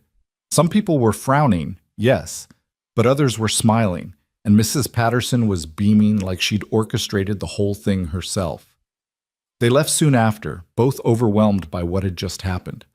The wagon ride home was quiet, but it was a comfortable quiet now, the kind that comes from understanding rather than uncertainty. Marion sat close beside Elias on the bench, her shoulder touching his, and he kept one arm around her to steady her on the rough road. When they reached the cabin, he helped her down from the wagon with extra care, and they stood together in the moonlit yard, neither quite ready for the evening to end. "So," Marion finally said, "what happens now?" "Now we take it one day at a time. We finish getting ready for winter. We prepare for the baby. We figure out what kind of life we can build here, together." "Together," she repeated, testing the word. "I like the sound of that." "So do I." He touched her face gently. "But Marion, you need to understand. I'm not Daniel. I can't replace him, and I'm not going to try. He was your husband, the father of your child, and he deserves to be remembered and honored. I know that. And I'm not asking you to be Daniel. I'm asking you to be Elias, to be the man who saved my life and fixed my roof and taught me that it's possible to care about someone new without forgetting someone old." He pulled her close, carefully mindful of her belly, and held her in the moonlight. Above them, the stars wheeled in their ancient patterns, and somewhere in the distance, a coyote sang its lonesome song. The desert wind whispered through the mesquite, carrying the promise of winter on its breath. "I'll stay," Elias said finally. "For as long as you'll have me. I'll stay and we'll make this work somehow. That's all I'm asking for, just a chance to try." They stood together a while longer, then Elias walked her to the cabin door. She paused there, turning back to him. "Thank you for tonight, for the dance, for your honesty, for—" She gestured helplessly. "For everything. Thank you for taking a chance on a drifter cowboy who didn't know he was looking for a home until he found one." She smiled, and it was the most beautiful thing he'd ever seen. Then she went inside, closing the door softly behind her. Elias walked back to the barn, his mind spinning with everything that had happened. He'd come to Tucson planning to buy supplies and keep moving. Instead, he'd found a purpose, a place, and against all odds, the beginning of love. It was terrifying and exhilarating in equal measure. As he bedded down for the night, he thought about Tom Bridger's words. Life's too short and too hard to spend it running from the possibility of happiness. Maybe it was time to stop running. Maybe it was time to plant roots, even if those roots were shallow and uncertain. Maybe it was time to believe that a drifter and a widow could build something lasting from the broken pieces of their pasts. Outside, the moon set slowly and the stars blazed cold and bright in the desert sky. Inside the barn, Elias slept more peacefully than he had in years, dreaming of a future that was no longer empty and alone. And in the cabin, Marian lay with one hand on her belly and the other clutching the blue fabric of her new dress, allowing herself to hope that maybe, just maybe, life was giving her a second chance at happiness. The night deepened and the desert settled into its patient quiet, holding within it two people who had found each other when both had thought themselves beyond finding. Tomorrow would bring new challenges, new decisions, new steps on a path neither had expected to walk. But tonight, there was just the peaceful darkness and the knowledge that neither of them was alone anymore. And in a hard land where loneliness was as common as dust and hope was as rare as rain, that was enough of a miracle to carry them through whatever came next. The days following the harvest dance carried a different quality, as if the air itself had changed texture. Elias woke each morning with a sense of purpose that went beyond simple work, beyond obligation. He was building a future now, not just repairing a past, and the difference settled into his bones like warmth after a long winter. Marian felt it too. She moved through her days with lighter steps despite the growing weight of her pregnancy, humming songs she hadn't remembered knowing, finding reasons to smile at small things, the way sunlight caught in the new window shutters, the sound of Elias's hammer ringing clear in the morning air, the taste of coffee shared across the table. But change, even good change, rarely came without cost. 3 days after the dance, Cyrus Fletcher appeared in their yard, driving a wagon loaded with lumber. Elias was working on the barn, and he straightened slowly when he saw who it was, his hand instinctively checking that his gun was within reach. Not that he expected trouble exactly, but Fletcher had proven himself a man of uncertain character. "Mr. Fletcher," Elias called out, his tone neutral. "What brings you out here?" Fletcher climbed down from his wagon with the careful movements of a man who spent more time behind a counter than in a saddle. His face was carefully composed into an expression of businesslike pleasantness that didn't quite reach his eyes. "Mr. Boone, Mrs. Hale," he nodded as Marian emerged from the cabin, wiping her hands on her apron. "I hope I'm not intruding." "That depends on what you want," Marian said, her voice cool. She hadn't forgotten how he'd tried to cheat her, and the memory stood between them like a wall. "I came to apologize." Fletcher's words came out stiff, as if they'd been rehearsed. "For how I treated you that day in my store. It was ungentlemanly, and I've been troubled by it ever since." "Have you?" Marian's tone suggested she didn't believe him for a second. "I have, and I wanted to make amends." Fletcher gestured to the lumber in his wagon. "This is good pine, freshly milled. Enough to finish your barn, I'd reckon. Consider it my way of saying sorry." Elias exchanged a glance with Marian, seeing his own suspicion reflected in her eyes. "That's generous, Mr. Fletcher. What's the catch?" "No catch." But Fletcher shifted his weight, betraying his discomfort. "Though I'll admit, I've heard talk in town about you two, and I figure if folks are going to gossip, they might as well gossip about something true rather than making up stories. What kind of stories? Marion asked, though her tone suggested she already knew. The kind that come from a pregnant widow and an unmarried man living on the same property. Fletcher had the grace to look embarrassed. I'm not saying I agree with the talk, mind you. I'm just saying that folks will talk regardless. And sometimes the best way to stop gossip is to give them nothing to gossip about. And how exactly would we do that? Elias's voice had gone dangerously quiet.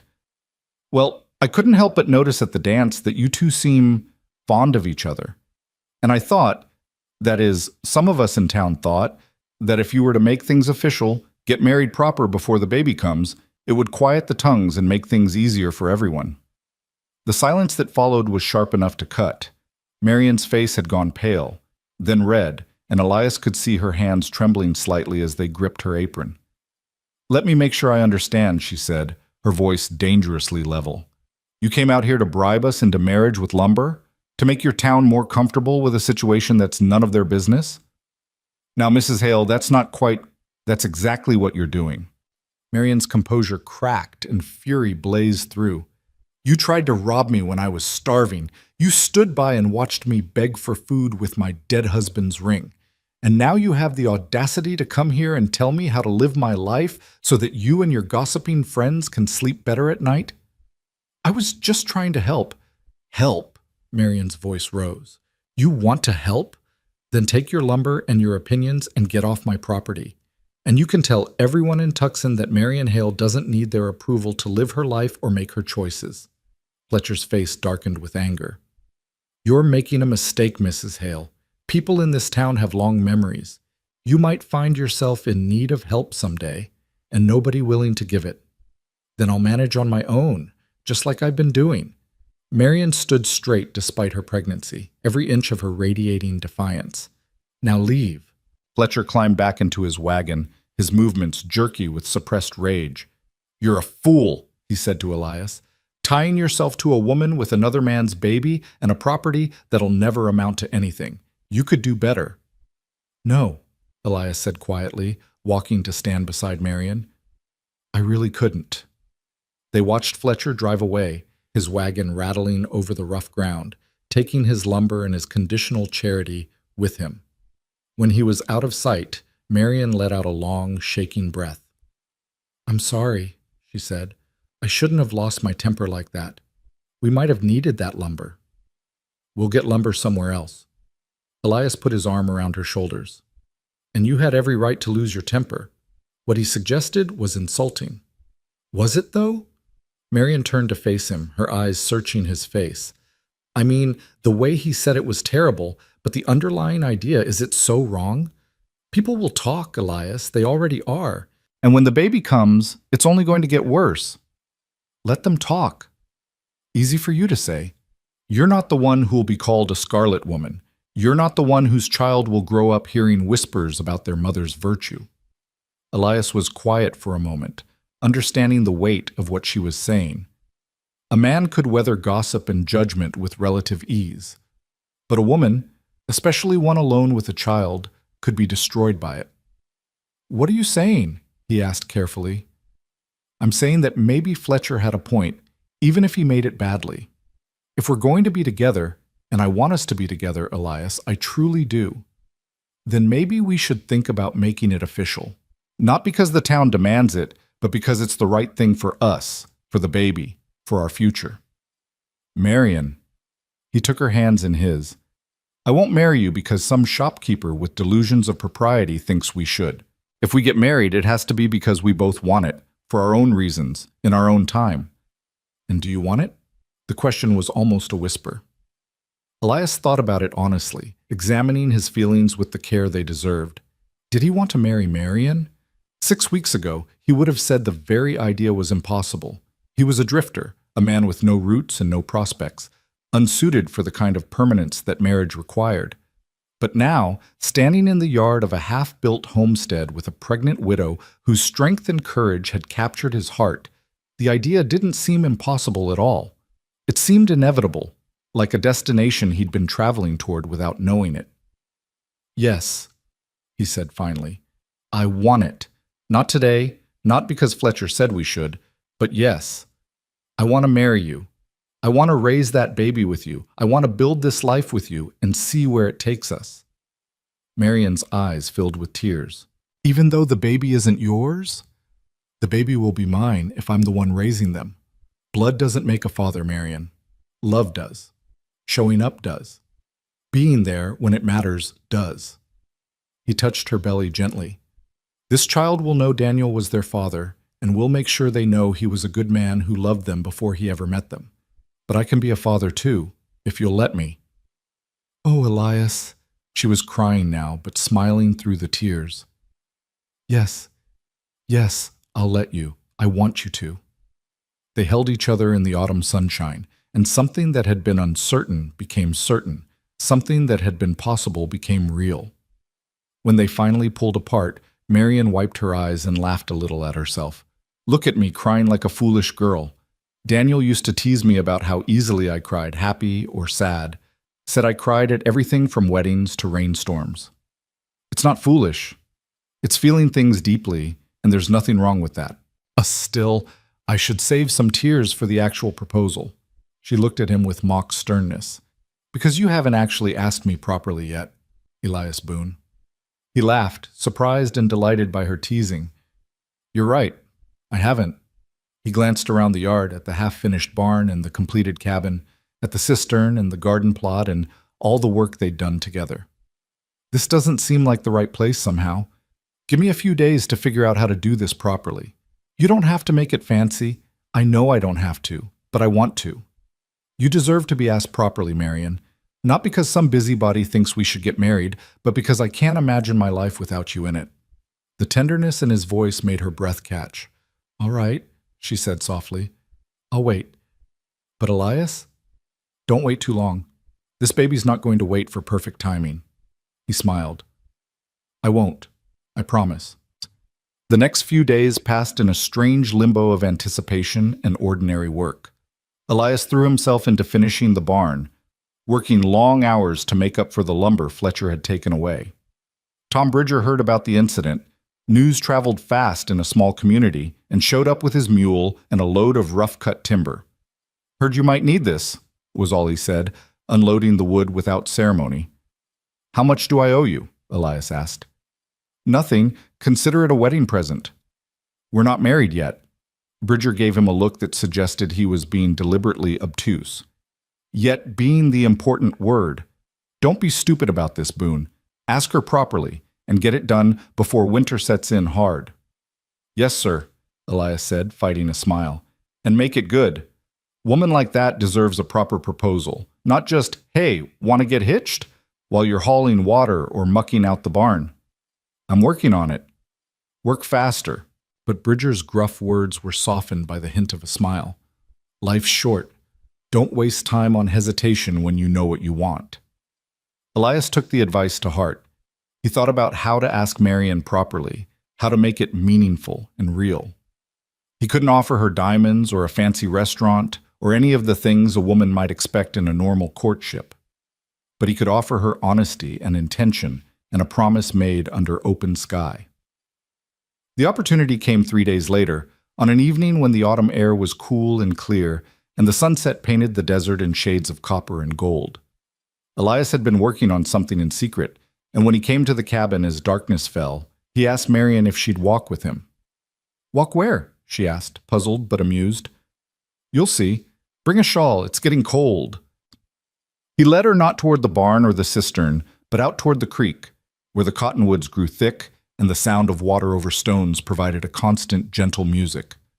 As they walked, Marian noticed that he'd done something to the path, cleared away rocks, smoothed out the roughest spots, making it easier for her to navigate in her condition. "Elias, what is this?" "Patience," he said, taking her hand to help her over a fallen log. They reached a spot by the creek where the trees opened up to reveal a small clearing, and there, in the center of the clearing, Elias had built something, a simple bench made from smooth creek stones and a plank of wood, positioned perfectly to face the water and the mountains beyond. "You made this?" Marian's voice was full of wonder. "Spent the last 3 evenings on it. Wanted to give you a place to sit and rest, to watch the water, to think. Figured once the baby comes, You might need a peaceful spot where you can just be. Marion ran her hand over the smooth wood of the seat, noting the care he'd taken to sand away any splinters, to position it just right. It's beautiful.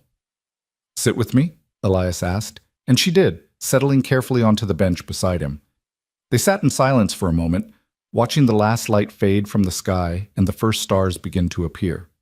A cool breeze moved through the cottonwoods, rustling the leaves in their autumn colors.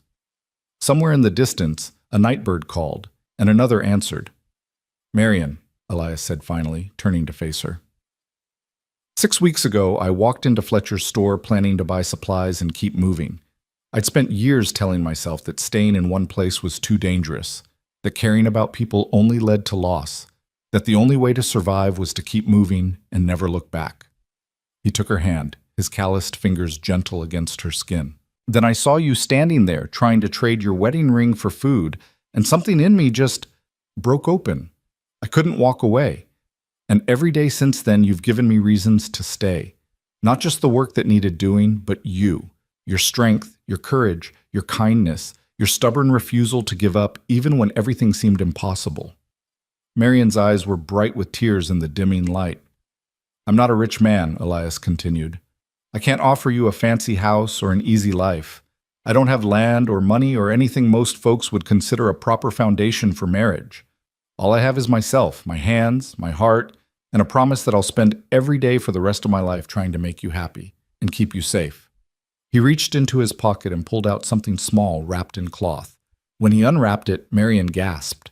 It was a ring, simple, made of braided copper wire that gleamed in the starlight. I made it from wire I found in Daniel's tool shed, Elias said quietly. I hope you don't mind.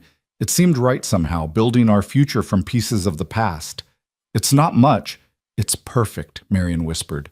Marion Hale, will you marry me? Not because anyone else thinks we should, but because I love you, and I want to spend my life with you and the child you're carrying. Will you let me be a husband to you and a father to your baby?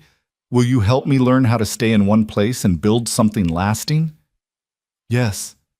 The word came out choked with tears. Yes, Elias, of course, yes. He slipped the copper ring onto her finger. It fit perfectly, because he'd spent days getting the size right, measuring against a ribbon when she wasn't looking. Then he pulled her close and kissed her properly. Not the brief kiss they'd shared at the dance, but something deeper, a promise and a beginning all at once. When they finally pulled apart, both were crying and laughing at the same time. Marion held up her hand, watching the copper ring catch the starlight. It's the most beautiful ring I've ever seen, she said. More beautiful than Daniel's? The question was gentle, not jealous. Different beautiful. She touched the gold wedding band that still rested on her other hand. Daniel gave me the ring that marked the beginning of my first life, the one we were supposed to have together. You're giving me the ring that marks the beginning of my second life, the one we'll build from here. Both are precious. Both are real. You'll keep wearing his ring? If that's all right with you.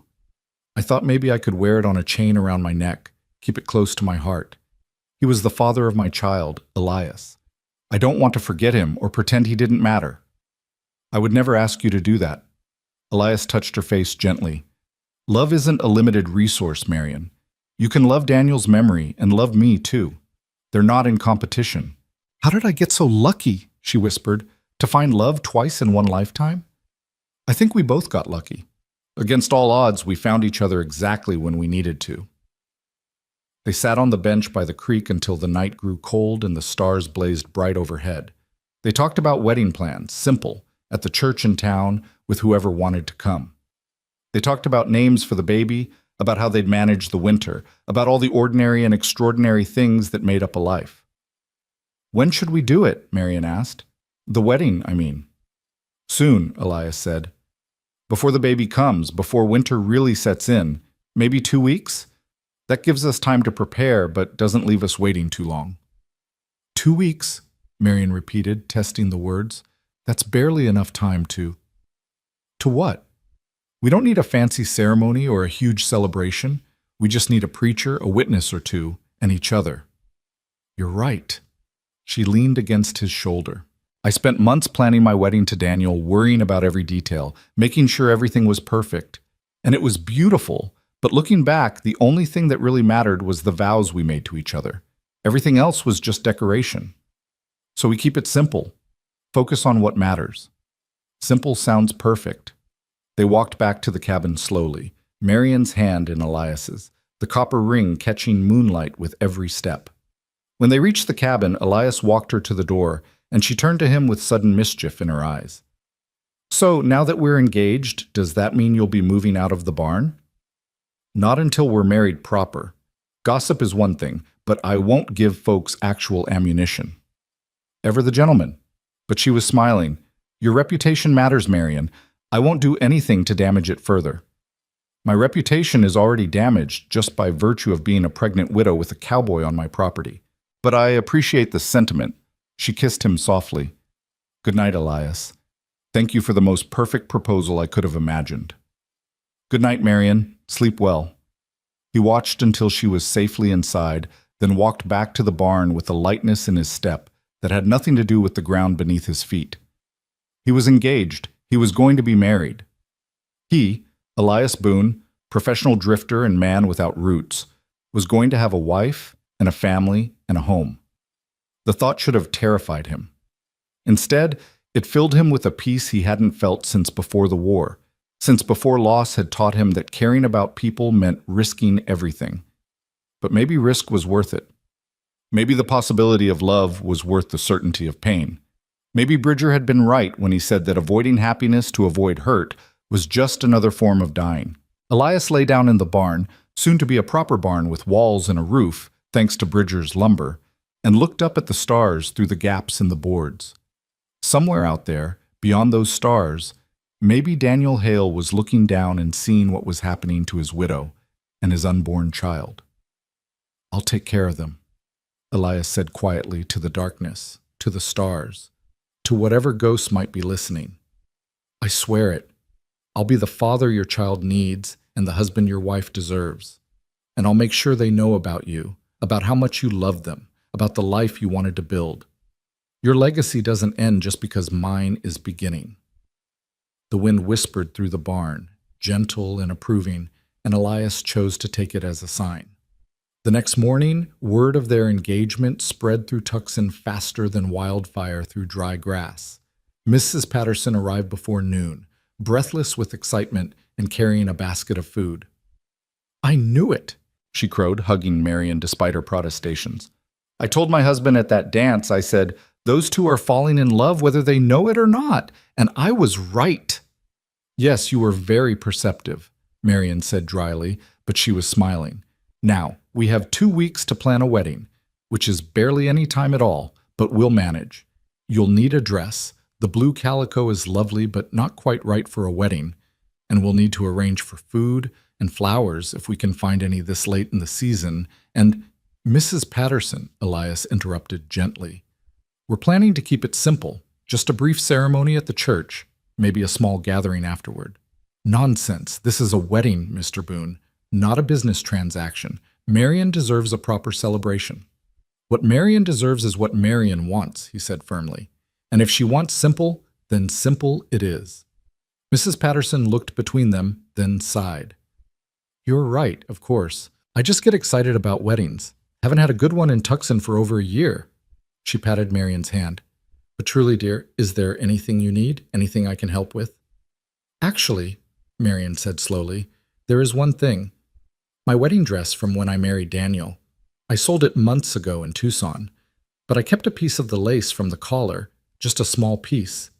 Do you think it would be possible to incorporate it into a new dress? Something borrowed from my past to carry into my future?" Mrs. Patterson's eyes grew misty. "Oh, honey, that's beautiful. Of course we can do that. In fact, I have fabric at home that would be perfect, cream-colored cotton with a bit of embroidery at the hem. It's not fancy, but it's lovely and appropriate. We could make you a simple dress with long sleeves and a high collar, incorporate Daniel's lace right at the throat. What do you think?" "I think that sounds perfect."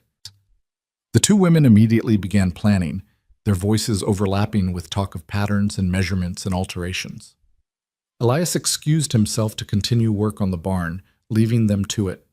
As he worked, he found his mind wandering to the future. In 2 weeks, he'd be a married man. Shortly after that, he'd be a father. The baby was due in December, which gave them perhaps 6 weeks to prepare.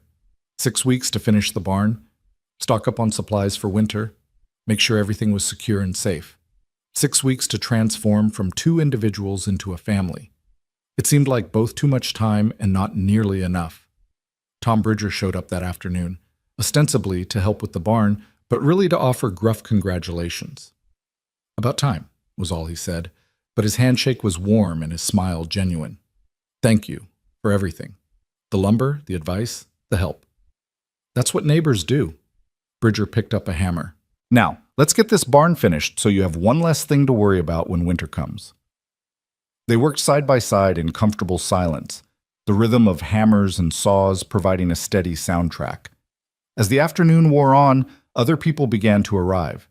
Neighbors Elias hadn't even met, offering congratulations and assistance. The Jensens came with more lumber. A young couple named Martinez brought nails and hinges. Even the local preacher stopped by to confirm the wedding date and offer his services free of charge. "Daniel Hale was a good man," Reverend Walsh said, his weathered face kind. "I'm glad to see his widow finding happiness again. And Mr. Boone, I'm glad to see you're willing to step up and take on the responsibilities that come with marriage and fatherhood." "Thank you, Reverend. That means a lot." By the time the sun set, the barn was nearly complete. Walls up, roof on, door hung. It wasn't fancy, but it was solid and weather-tight, exactly what they needed. Marion made supper for everyone who'd helped, stretching their supplies to feed a dozen people. They ate outside as the stars came out, and someone produced a fiddle, and before long there was music and laughter filling the desert night. Elias sat with Marion on the porch steps, watching their neighbors celebrate. She leaned against his shoulder, tired but happy. "I can't believe how much has changed," she said quietly. 2 months ago, I was alone and starving and convinced I was going to lose everything. Now look at this, a completed cabin, a finished barn, friends and neighbors, and a wedding in 2 weeks. It's like a dream." "It's real," Elias assured her. "We built this, Marion. You and me and everyone who helped. It's real, and it's ours." "Ours," she repeated softly, savoring the word. "I like the sound of that." The music continued late into the night, and when everyone finally went home, Elias and Marion stood together in their yard, looking at everything they'd accomplished. 2 more weeks, Marion said. 2 more weeks, Elias agreed. "Are you scared?" "Terrified," he admitted, but in a good way. In a "this matters so much I can barely breathe" kind of way. "Me too." She took his hand. "But Elias, I'm also more certain about this than I've been about anything in my life. We're going to be all right, better than all right. We're going to build something beautiful here." He pulled her close, careful of her belly, and held her under the stars. "Yes," he said, "we are." And standing there in the darkness, surrounded by everything they'd built, and everything they still had to build, Elias Boone finally understood what home meant. It wasn't a place or a piece of land. It was this, a woman's hand in his, a future stretching out before them, and the courage to believe that love was worth the risk of loss. 2 weeks until the wedding, 2 weeks until everything changed. He couldn't wait. The 2 weeks before the wedding passed in a blur of preparation and anticipation. Marion spent her days with Mrs. Patterson and several other women from town who'd softened their attitudes now that a wedding was imminent, stitching together the cream-colored dress that would mark her second chance at happiness. The piece of lace from her first wedding dress was carefully incorporated at the collar, a delicate bridge between past and present. Elias threw himself into final preparations for winter, working from dawn until dark to ensure everything was ready. The barn was complete now, solid and weather-tight.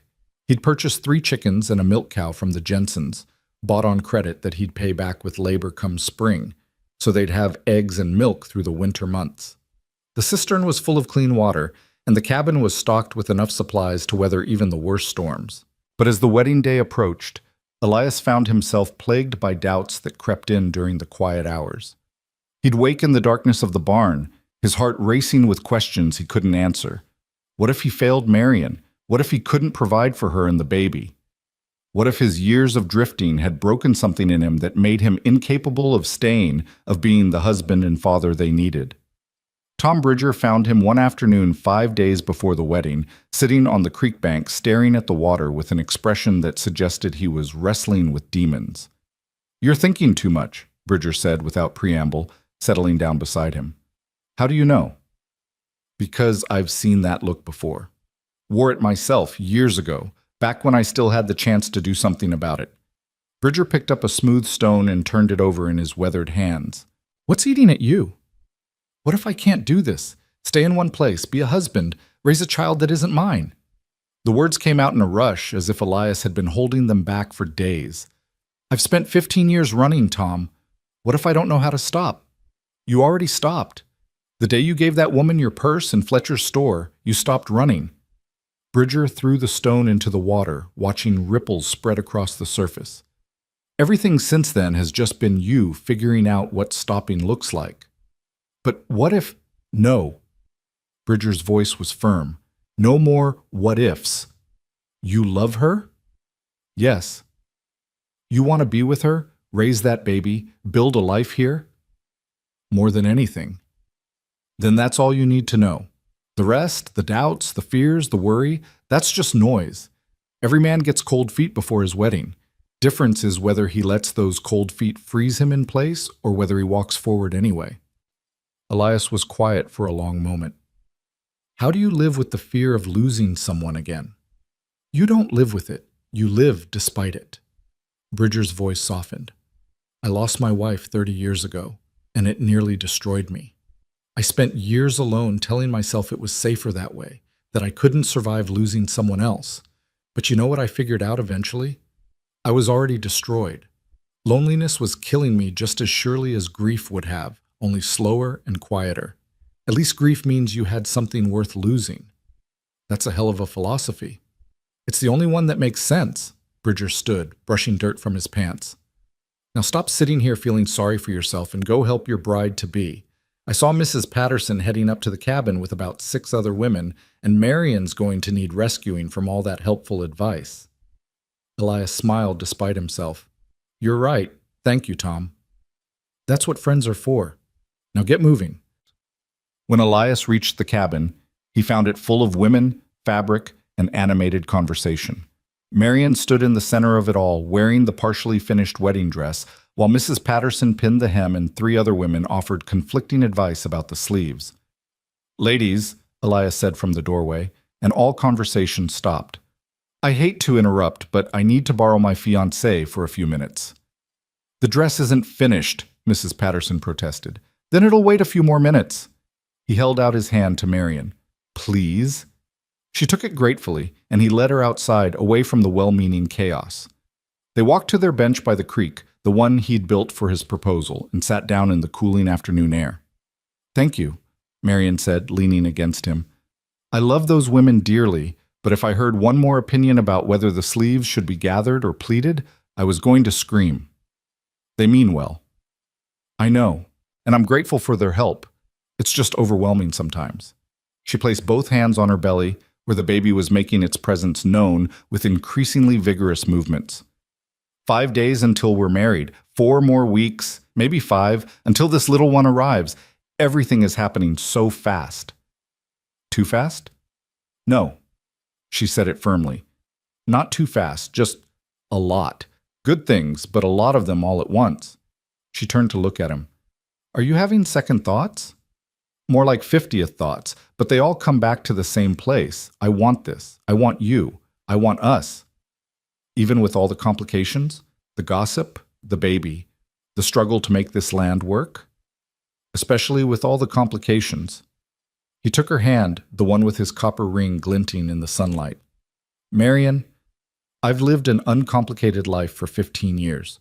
No ties, no obligations, no one depending on me. You know what I learned? Uncomplicated is just another word for empty. I'll take complicated if it means I get to be with you." She kissed him then, soft and sweet, and when they pulled apart, her eyes were bright with tears. "I love you, Elias Boone." "I love you too, Marion Hale, soon to be Marion Boone." "Actually," she said carefully, "I've been thinking about that. Would you mind if I kept Hale as part of my name? Marion Hale Boone? I want to honor Daniel's memory, and I want the baby to share part of their father's name. I think that's perfect, Elias said without hesitation. Daniel was part of making you who you are. I'm not trying to erase that. Have I mentioned that you're a remarkable man? Once or twice, but I don't mind hearing it again.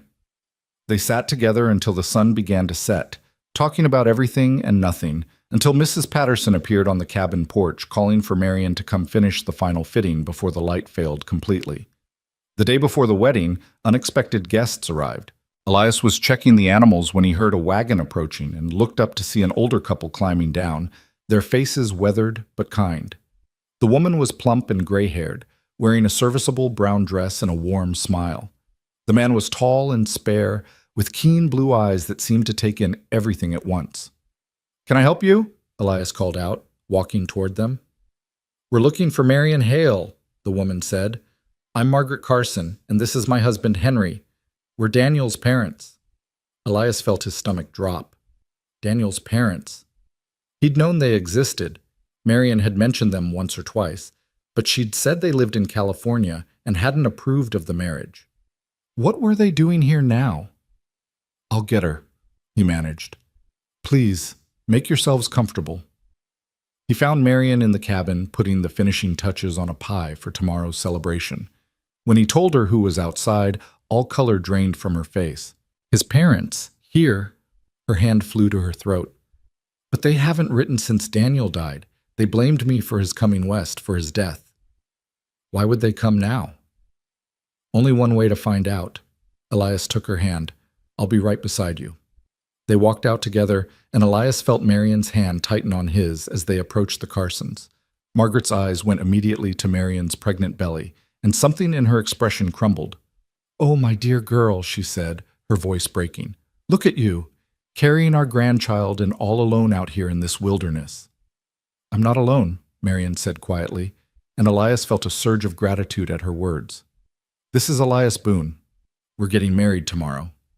Henry Carson's eyes narrowed slightly, assessing Elias with the critical gaze of a father, or in this case, a father-in-law, evaluating the man who would step into his son's place. "Kinda quick, isn't it? Daniel's only been gone a few months." "6 months, sir," Marion said, her voice steady despite the tremor in her hands. "And I'm not trying to replace your son. No one could do that. But I have to survive, and so does the baby. Elias has been helping me do that." "We heard rumors," Margaret said softly. "Back in California. Someone who'd passed through Tucson said Daniel Hale's widow had taken up with a cowboy, that she was disgracing his memory. We came to see if it was true, to take you back with us if necessary, to save you from," she gestured helplessly, "from whatever situation you'd gotten yourself into." "I'm not disgracing Daniel's memory," Marion said, and now there was steel in her voice. "I'm honoring it by surviving, by fighting to keep the home he started to build, by making sure his child is born into a stable, loving family.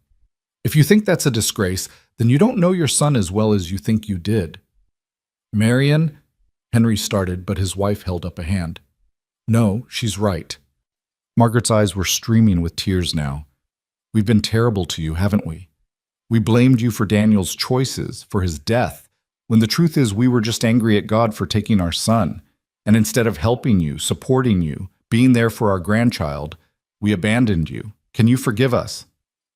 The question hung in the air like a held breath. Elias felt Marion trembling beside him, caught between hurt and hope, between the pain they'd caused and the reconciliation they were offering.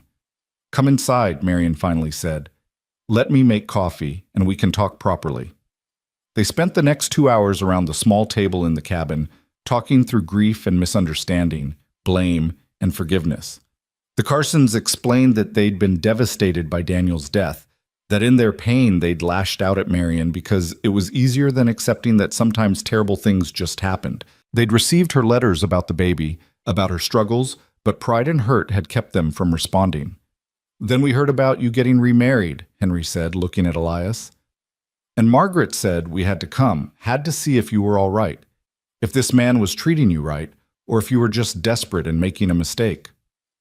"And what do you think now?" Marion asked quietly. Margaret reached across the table and took Marion's hand. I think you found someone who loves you and wants to protect you. I think my son would approve, if he were here to say so. And I think we've been fools to waste so much time on pride and anger when we should have been helping you. We'd like to stay for the wedding, Henry added, if you'll have us. And we'd like to be part of the baby's life, if you'll allow it. Not to replace you or to interfere, but just to be grandparents, to know our son's child. Marion was crying now, and Elias put his arm around her shoulders, offering silent support. Yes, she managed. Yes, please stay. Please be part of this. The baby should know their grandparents, should know about Daniel, should have family. Thank you, Margaret whispered. Thank you for being more gracious than we deserve. That evening, after the Carsons had been set up in the barn, at their insistence, despite offers to take the cabin, Elias and Marion stood together watching the stars appear. That was unexpected, Elias said. Completely. Marion leaned into him. But good, I think. The baby should have grandparents, and I think Daniel would be happy about this. About all of it. You think he'd approve of me? I think he'd be grateful to you, for saving us, for loving us, for being willing to raise his child as your own. She touched his face gently. Tomorrow, we get married. Are you ready? I've been ready since the day I met you. Just took me a while to realize it. The wedding day dawned clear and cold, with frost painting the windows in delicate patterns that caught the morning light. Marion woke early, her stomach fluttering with nerves and excitement. Mrs. Patterson arrived at dawn with 3 other women, and they swept Marion up in a flurry of preparations. Bathing, dressing, arranging her hair with small wildflowers that somehow Mrs. Patterson had found despite the season. When Marion finally looked at herself in the small mirror, she barely recognized the woman staring back. The cream-colored dress fit perfectly, the high collar with Daniel's lace at her throat, the long sleeves gathered at the wrists, the fabric flowing over her pregnant belly in a way that was modest but beautiful. Her hair was pinned up with the wildflowers woven through it, and her face glowed with happiness despite the shadows under her eyes from a restless night. You look beautiful, dear, Margaret Carson said from the doorway, her voice thick with emotion. Just beautiful. Daniel would be so proud. Thank you, Marion whispered, for being here, for accepting this. Thank you for letting us be part of it. The church in Tucson was small but packed when they arrived. It seemed like half the town had turned out, people who'd once whispered about the pregnant widow and her cowboy now smiling and offering congratulations. The Jensens were there with their children. Tom Bridger sat in the back, his weathered face softened with uncharacteristic emotion. Even Cyrus Fletcher had shown up, though he had the grace to look ashamed when Marion's eyes found his. And at the front of the church, standing beside Reverend Walsh, was Elias. He wore his best clothes, still trail-worn but clean and pressed, and his hair was neatly combed, his face freshly shaved. But it was his eyes that caught Marion's attention as she walked down the aisle on Henry Carson's arm. They were full of love and wonder and a vulnerability that made her heart ache with tenderness. When Henry placed her hand in Elias's, the older man leaned close and whispered, "Take care of her. Take care of them both." "With my life," Elias promised, and Henry nodded, satisfied.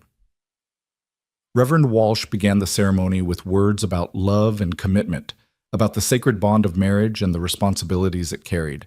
But Marion barely heard him, too focused on Elias's face, on the way his hand trembled slightly as it held hers, on the absolute certainty in his eyes. When it came time for vows, Reverend Walsh offered them the traditional words, but Elias shook his head slightly. "I'd like to say my own, if that's all right." "Of course, my son." Elias turned to face Marion fully, his voice steady despite the emotion in it. "Marion, I came to this territory with nothing but a horse and a destination. I thought I knew where I was going, thought I had my life figured out. Then I met you, and everything changed. You showed me that home isn't a place, it's a person. You showed me that love doesn't have to end in loss, that caring about someone isn't weakness, but strength. You showed me what it means to be brave, to keep fighting even when everything seems hopeless." He paused, swallowing hard. "I promise to spend every day of my life trying to be worthy of the trust you're placing in me. I promise to be a husband to you and a father to your child. I promise to remember Daniel and honor his memory, to make sure his legacy lives on through the family we're building. I promise to stay, even when staying is hard, because you're worth staying for. I promise to love you with everything I have for as long as I live." There wasn't a dry eye in the church by the time he finished. Marian took a shaky breath, then spoke her own vows. "Elias, you came into my life when I'd given up hope. You saw me at my lowest, when I was starving and desperate and ready to give up, and you chose to help. Not for what you could get from it, but because it was the right thing to do. You've given me everything: food, shelter, security, but more than that, you've given me hope. Hope for a future, hope for happiness, hope that maybe life has more chapters than I thought." Her voice wavered but held steady. "I promise to be a wife to you, a partner in building the life we've dreamed of. I promise to love you not as a replacement for what I lost, but as the beginning of something new. I promise to trust you with my heart and my child. I promise to stay by your side through whatever comes, hard winters, difficult seasons, moments of doubt. I promise to love you with everything I am for all the days of my life." "Then by the power vested in me," Reverend Walsh said, his voice gentle, "I now pronounce you husband and wife. Elias, you may kiss your bride." Elias cupped Marian's face in his calloused hands and kissed her tenderly, and the church erupted in applause and cheers. When they pulled apart, both were crying and laughing at once, overwhelmed by the magnitude of what they'd just done. They'd gotten married. They were a family now. The celebration that followed was simple but joyful. Tables had been set up outside the church with food that neighbors had contributed: roasted chickens, fresh bread, pies made from preserved fruit, and even a small cake that Mrs. Patterson had somehow managed to create. There was music from fiddles and guitars, dancing on the packed earth, children running and playing while their parents ate and talked and celebrated. Marian and Elias moved through it all in a happy daze, accepting congratulations, sharing food, dancing carefully to avoid jostling the baby. At one point, Marian found herself standing with Margaret Carson, watching Elias talk with Henry and Tom Bridger. "He's a good man," Margaret said quietly. "I can see why you chose him." "I didn't choose him so much as we found each other," Marian replied. "But yes, he's very good, better than I deserve." "Don't say that. You deserve every happiness." Margaret touched Marian's arm. "I know we haven't earned the right to ask anything of you, but Henry and I were wondering, when the baby comes, might we be allowed to help? Not to take over or interfere, but just to be there if you need us?" "I'd like that," Marian said, and meant it. "The baby should know their grandparents." "And the father?" Margaret's voice was careful. "Will you tell them about Daniel?" "Of course. Every day if necessary. They'll know that Daniel loved them before they were born, that he was building a home for them, that he would have been a wonderful father. And they'll know that Elias chose to love them too, to step into that role not from obligation, but from love. They're lucky to have both fathers in their way." Margaret smiled sadly. "And I'm grateful that my son's legacy will live on through the family you're building." As the sun began to set, casting long shadows across the celebration, Elias found Marian sitting on the church steps, watching the festivities with a hand on her belly. "Tired?" he asked, settling beside her. "Exhausted. Happy, but exhausted." She leaned against him. "Can you believe this is real? That we're actually married?" "Not quite yet. Keep expecting to wake up in some dusty town, on my way to somewhere else, discovering this was all a dream." "If it's a dream, I don't want to wake up." They sat together as the celebration continued around them, watching their neighbors, their friends now, dance and laugh and celebrate. Watching Daniel's parents talk with Tom Bridger, seeing Mrs. Patterson organize the cleanup with military efficiency, noting how the setting sun painted everything in gold and amber. "We should head home soon," Elias said eventually. "You need rest, and we've got a long ride ahead." "Home," Marian repeated softly. "I love that word. I love that we have a home to go to." The ride back to the homestead took an hour, the wagon rumbling over familiar ruts as stars began to appear overhead. Marian dozed against Elias's shoulder, exhausted from the emotions and activity of the day. When they arrived, Elias helped her down carefully, and they stood together in the yard, looking at the cabin with its finished roof and sturdy walls, the barn standing solid against the night sky. "Look at what we built," Marion said. "2 months ago, this place was falling apart. Now it's a home." "We're not done yet. Still got to get through winter, prepare for the baby." "I know, but Elias, look at it. Really look. We did this, together." He did look, seeing it through her eyes, not just the physical structures, but what they represented. Hope, survival, the stubborn refusal to give up even when giving up would have been easier. 2 broken people building something whole from their shattered pieces. "Come on, Mrs. Boone," he said, savoring her new name. "Let's get you inside and off your feet." That night, for the first time, Elias slept in the cabin instead of the barn. They'd arranged the space to give them both privacy and togetherness. A curtain could be drawn across the room if needed, but for now it stayed open, letting them talk quietly in the darkness. "Are you happy?" Marion asked from the narrow bed. Elias had insisted on taking blankets on the floor despite her protests, saying they'd figure out better arrangements later, but for now she needed proper rest. "Happier than I've been in 15 years, maybe ever." "Me too." There was wonder in her voice. "I thought that part of my life was over, feeling happy, feeling hopeful. Daniel's death nearly destroyed me. But somehow, we found each other exactly when we both needed finding." "You think he had something to do with it? Daniel, I mean, sending me to that store at that exact moment?" "I don't know. Maybe. Or maybe it was just good timing. Does it matter?" "No," Elias said after a moment. "I suppose it doesn't. We're here now, together. That's what matters." They fell silent, listening to the familiar sounds of the desert night. Wind through the cottonwoods, the distant call of an owl, the settling of the cabin's timbers. Peaceful sounds. Home sounds. "Elias?" Marion's voice was sleepy now. "Thank you for everything. For saving my life, for staying, for marrying me. For giving me a future when I thought I didn't have one. Thank you for letting me stay. For seeing past the drifter to the man who wanted to be more. For giving me a reason to put down roots. We're going to be all right, aren't we? Better than all right. We're going to be happy." And with that promise hanging in the air between them, they both drifted off to sleep. The first night of their married life, the beginning of the family they were building together. Winter came early that year, bringing cold winds and occasional snow that painted the desert in white. But the cabin stayed warm, the animals stayed fed, and Marion grew larger as December approached.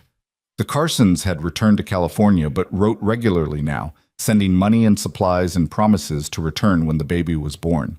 Tom Bridger stopped by weekly, ostensibly to check on their supplies, but really to make sure Elias wasn't going stir-crazy, being cooped up through the worst weather. Mrs. Patterson and other women from town came when they could, bringing food and company and advice about the coming birth. 2 days before Christmas, on a night when snow fell soft and silent outside, Marion woke Elias with a hand on his shoulder. "It's time," she said quietly. "The baby's coming." Everything that followed was a blur of organized chaos. Elias rode through the snow to fetch Mrs. Henderson, the midwife, nearly killing his horse in his haste. Tom Bridger appeared as if summoned, helping to boil water and keep the fire going while Mrs. Henderson took charge of the bedroom with the calm authority of someone who'd delivered hundreds of babies. For Elias, waiting was torture. He paced the cabin, wearing a path in the floorboards, jumping at every sound from behind the curtain where Marion labored. He heard her cry out once, a sound of pain and effort that nearly broke him, and started toward the curtain before Bridger's hand on his arm stopped him. "Let the women work," Bridger said firmly. "Your job is to be here when it's done." It felt like forever, but was probably only a few hours. Then, just as the winter sun was beginning to lighten the eastern sky, Elias heard a sound that stopped his heart and started it again, the thin, wavering cry of a newborn baby. Mrs. Henderson emerged from behind the curtain, her sleeves rolled up and her face tired but smiling. "You have a son, Mr. Boone? A healthy, strong son. And Marion's doing fine, tired, but fine." Elias felt his knees go weak with relief. "Can I see them?" "Give us just a few more minutes to get them settled."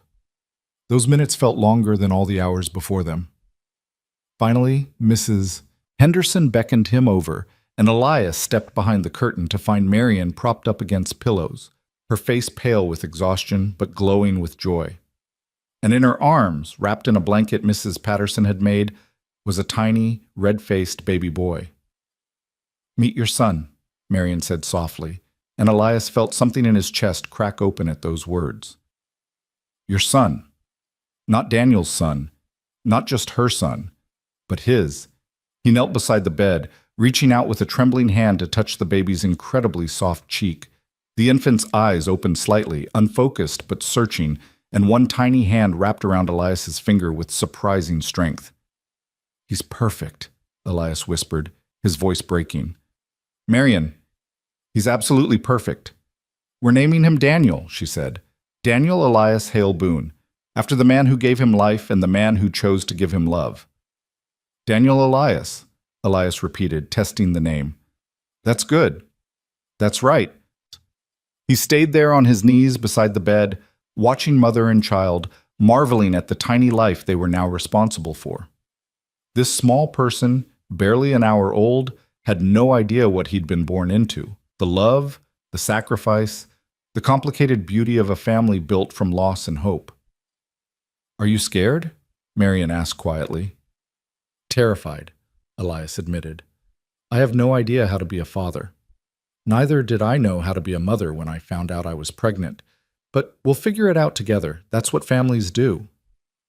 Mrs. Henderson shooed everyone out eventually, insisting that Marion needed rest. Elias moved to the main room, sitting by the fire with Tom Bridger, both men staring into the flames without speaking. "You did good, son," Bridger finally said.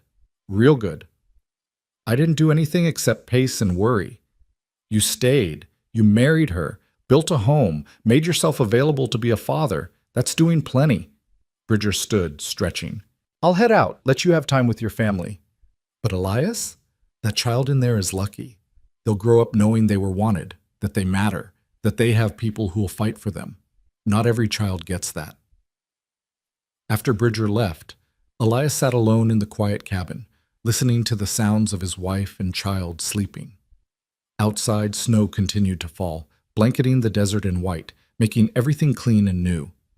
He thought about the man he'd been 6 months ago, rootless, alone, convinced that staying in one place would only lead to pain.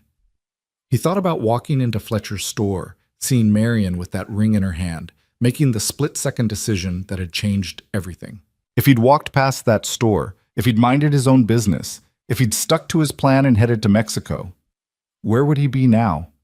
Working with horses for the Mexican army, sleeping in a bunkhouse with other drifters, still running from the possibility of connection because connection meant vulnerability and vulnerability meant pain. Instead, he was here. In a cabin he'd helped repair with a wife he loved and a child he'd sworn to raise as his own. He had neighbors who'd become friends, a community that had grudgingly accepted him, a purpose that went beyond his next paycheck. He had a home. Christmas morning dawned clear and cold.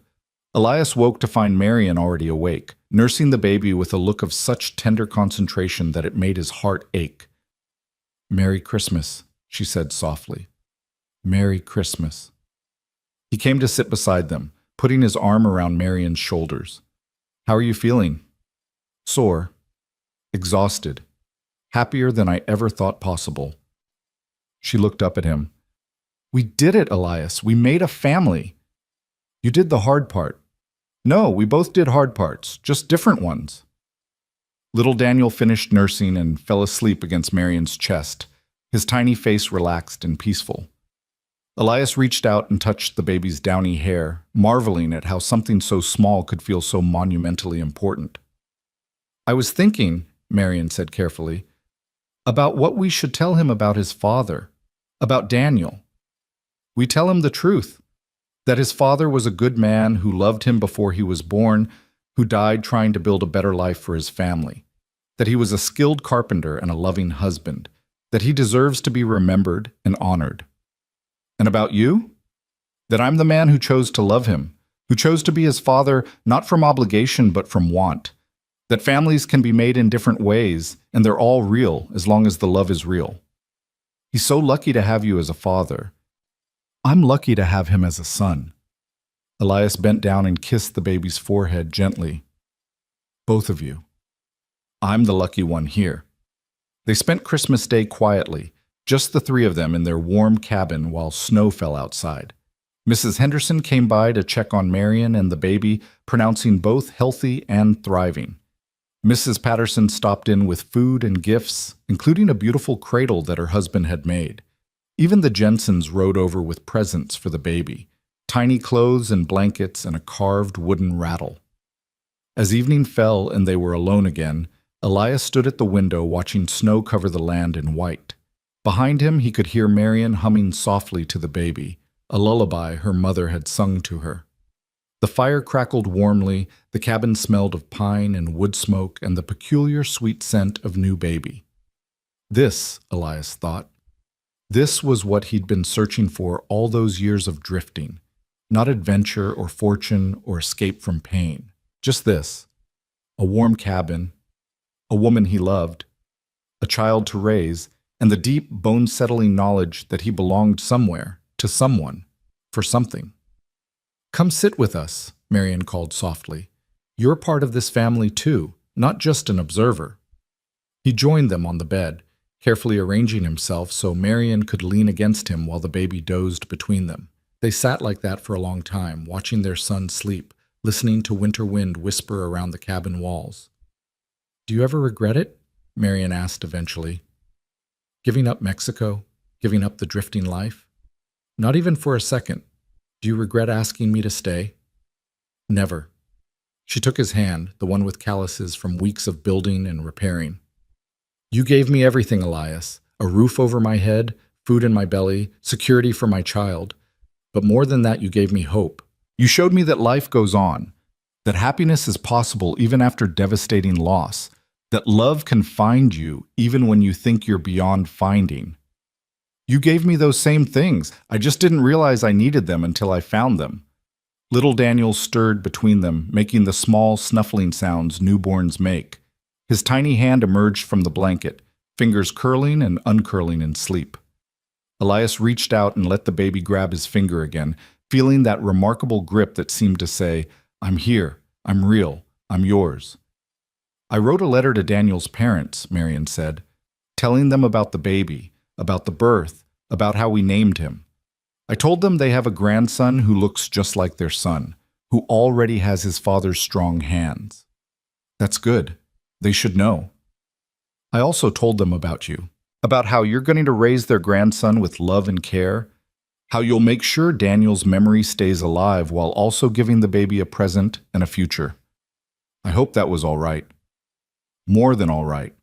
Elias kissed the top of her head. This baby's going to know he comes from love on all sides. Daniel's love, our love, his grandparents' love.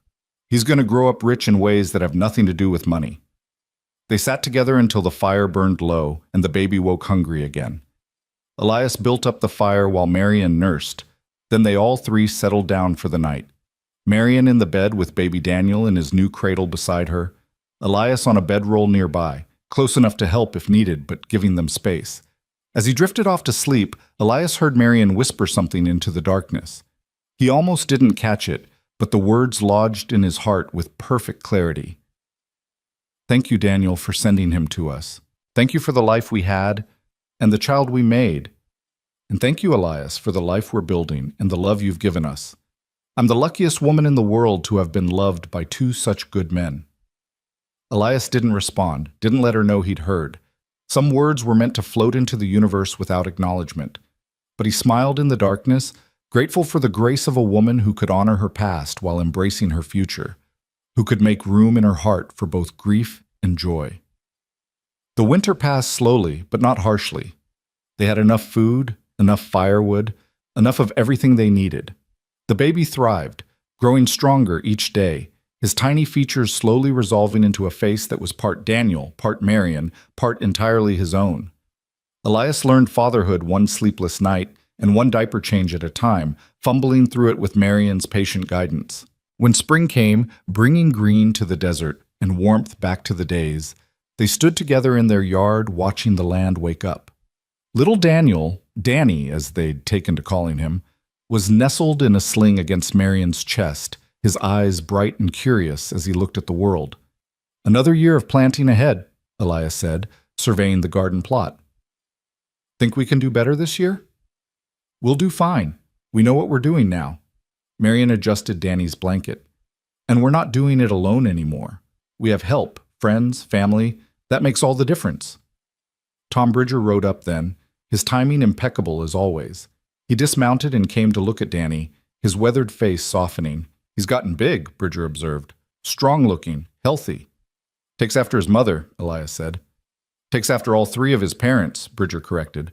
"The man who gave him life, the woman who brought him into the world, and the man who chose to raise him. That's a lucky child." "We're the lucky ones," Marion said firmly. "All of us." They stood together in the spring sunshine, 3 adults and 1 baby, looking at the land they'd fought so hard to keep. The cabin stood solid with its new roof gleaming in the light. The barn was finished and full of animals. The garden plot was ready for planting. The cistern was full of clean water. Everything they'd worked for, everything they'd built was ready for another year, another season, another chapter. "You know," Bridger said thoughtfully, "when I first saw you two, I thought you were both so broken that maybe you'd just break each other worse. Glad to see I was wrong." "We weren't broken," Marion said. "We were just unfinished. There's a difference." That's profound wisdom from someone so young. I learned it from a cowboy who stopped running long enough to build something real. Elias pulled her close, careful of the baby between them. "And I learned it from a widow who refused to give up even when giving up would have been easier. We taught each other." Danny made a small sound, not quite a cry, but definitely a complaint, and Marion laughed. "Someone's hungry again. This child eats like he's afraid the food will run out." "Smart child," Bridger said, "always planning ahead." As Marion headed back to the cabin to feed Danny, Elias and Bridger stood together watching her go. The older man clapped him on the shoulder. "You did good, son. Real good. You took a bad situation and made something beautiful from it. Not many men could have done what you did." "I just did what needed doing." "No, you did what few men have the courage to do. You stopped running. You put down roots. You let yourself care, even though caring means risking loss. That takes real courage." "I had a good teacher." "Yeah, you did, but you were a good student." Bridger swung back up onto his mule. "I'll come by in a few days, help you with the planting. No arguments. That's what neighbors do." After he left, Elias stood alone in the yard for a few minutes more, taking in everything around him. The land was harsh, the work was hard, and there would be difficult days ahead. But they'd face those days together, as a family, with love and determination and the stubborn refusal to give up that had carried them this far. He thought about the man he'd been, the drifter with no home and no hope. He thought about the choice he'd made in Fletcher's store, the choice that had seemed so simple at the time but had actually been the most important decision of his life. He thought about how close he'd come to riding past, to missing all of this, to spending the rest of his life wondering what if. But he hadn't ridden past. He'd stopped. He'd helped. He'd stayed. And in staying, he'd found everything he'd been looking for without knowing he was looking for it. Elias Boone walked back to his cabin, to his wife and his son, to the home they'd built together from hope and hard work and love. The door closed behind him with a solid final sound, not the sound of a door shutting on possibility, but of a door opening on a future full of promise. Outside, the desert wind whispered through the mesquite and cottonwoods, carrying stories of second chances and new beginnings. The sun climbed higher in the spring sky, warming the earth and promising growth. And in a small cabin on the edge of the Arizona territory, a family built from broken pieces began another day of their improbable, impossible, absolutely perfect life together. The cowboy had found his home. The widow had found her hope. The baby had found his father. And together they'd found that sometimes the best things in life come not from careful planning, but from the courage to help a stranger, to accept help when it's offered, and to believe that love, in all its complicated, messy, beautiful forms, is always worth the risk. Their story didn't end there, of course. There would be more challenges, more seasons, more years of building and growing and loving. But that's the thing about real stories, about real lives. They don't end neatly with a wedding or a birth. They continue, one day at a time, one choice at a time, one act of love at a time. And this family, built from unlikely circumstances and impossible odds, would continue too, growing, changing, facing whatever came next with the same courage and determination that had brought them together in the first place. Because that's what love does. It gives you reasons to stay when leaving would be easier. It gives you strength when you think you have none left. It gives you hope when hope seems foolish. And sometimes, if you're very lucky, it gives you a second chance at happiness when you thought all chances were gone. Elias, Marion, and little Danny had been given that chance, and they were going to make the most of every single day of it. The end of this chapter. The beginning of everything else.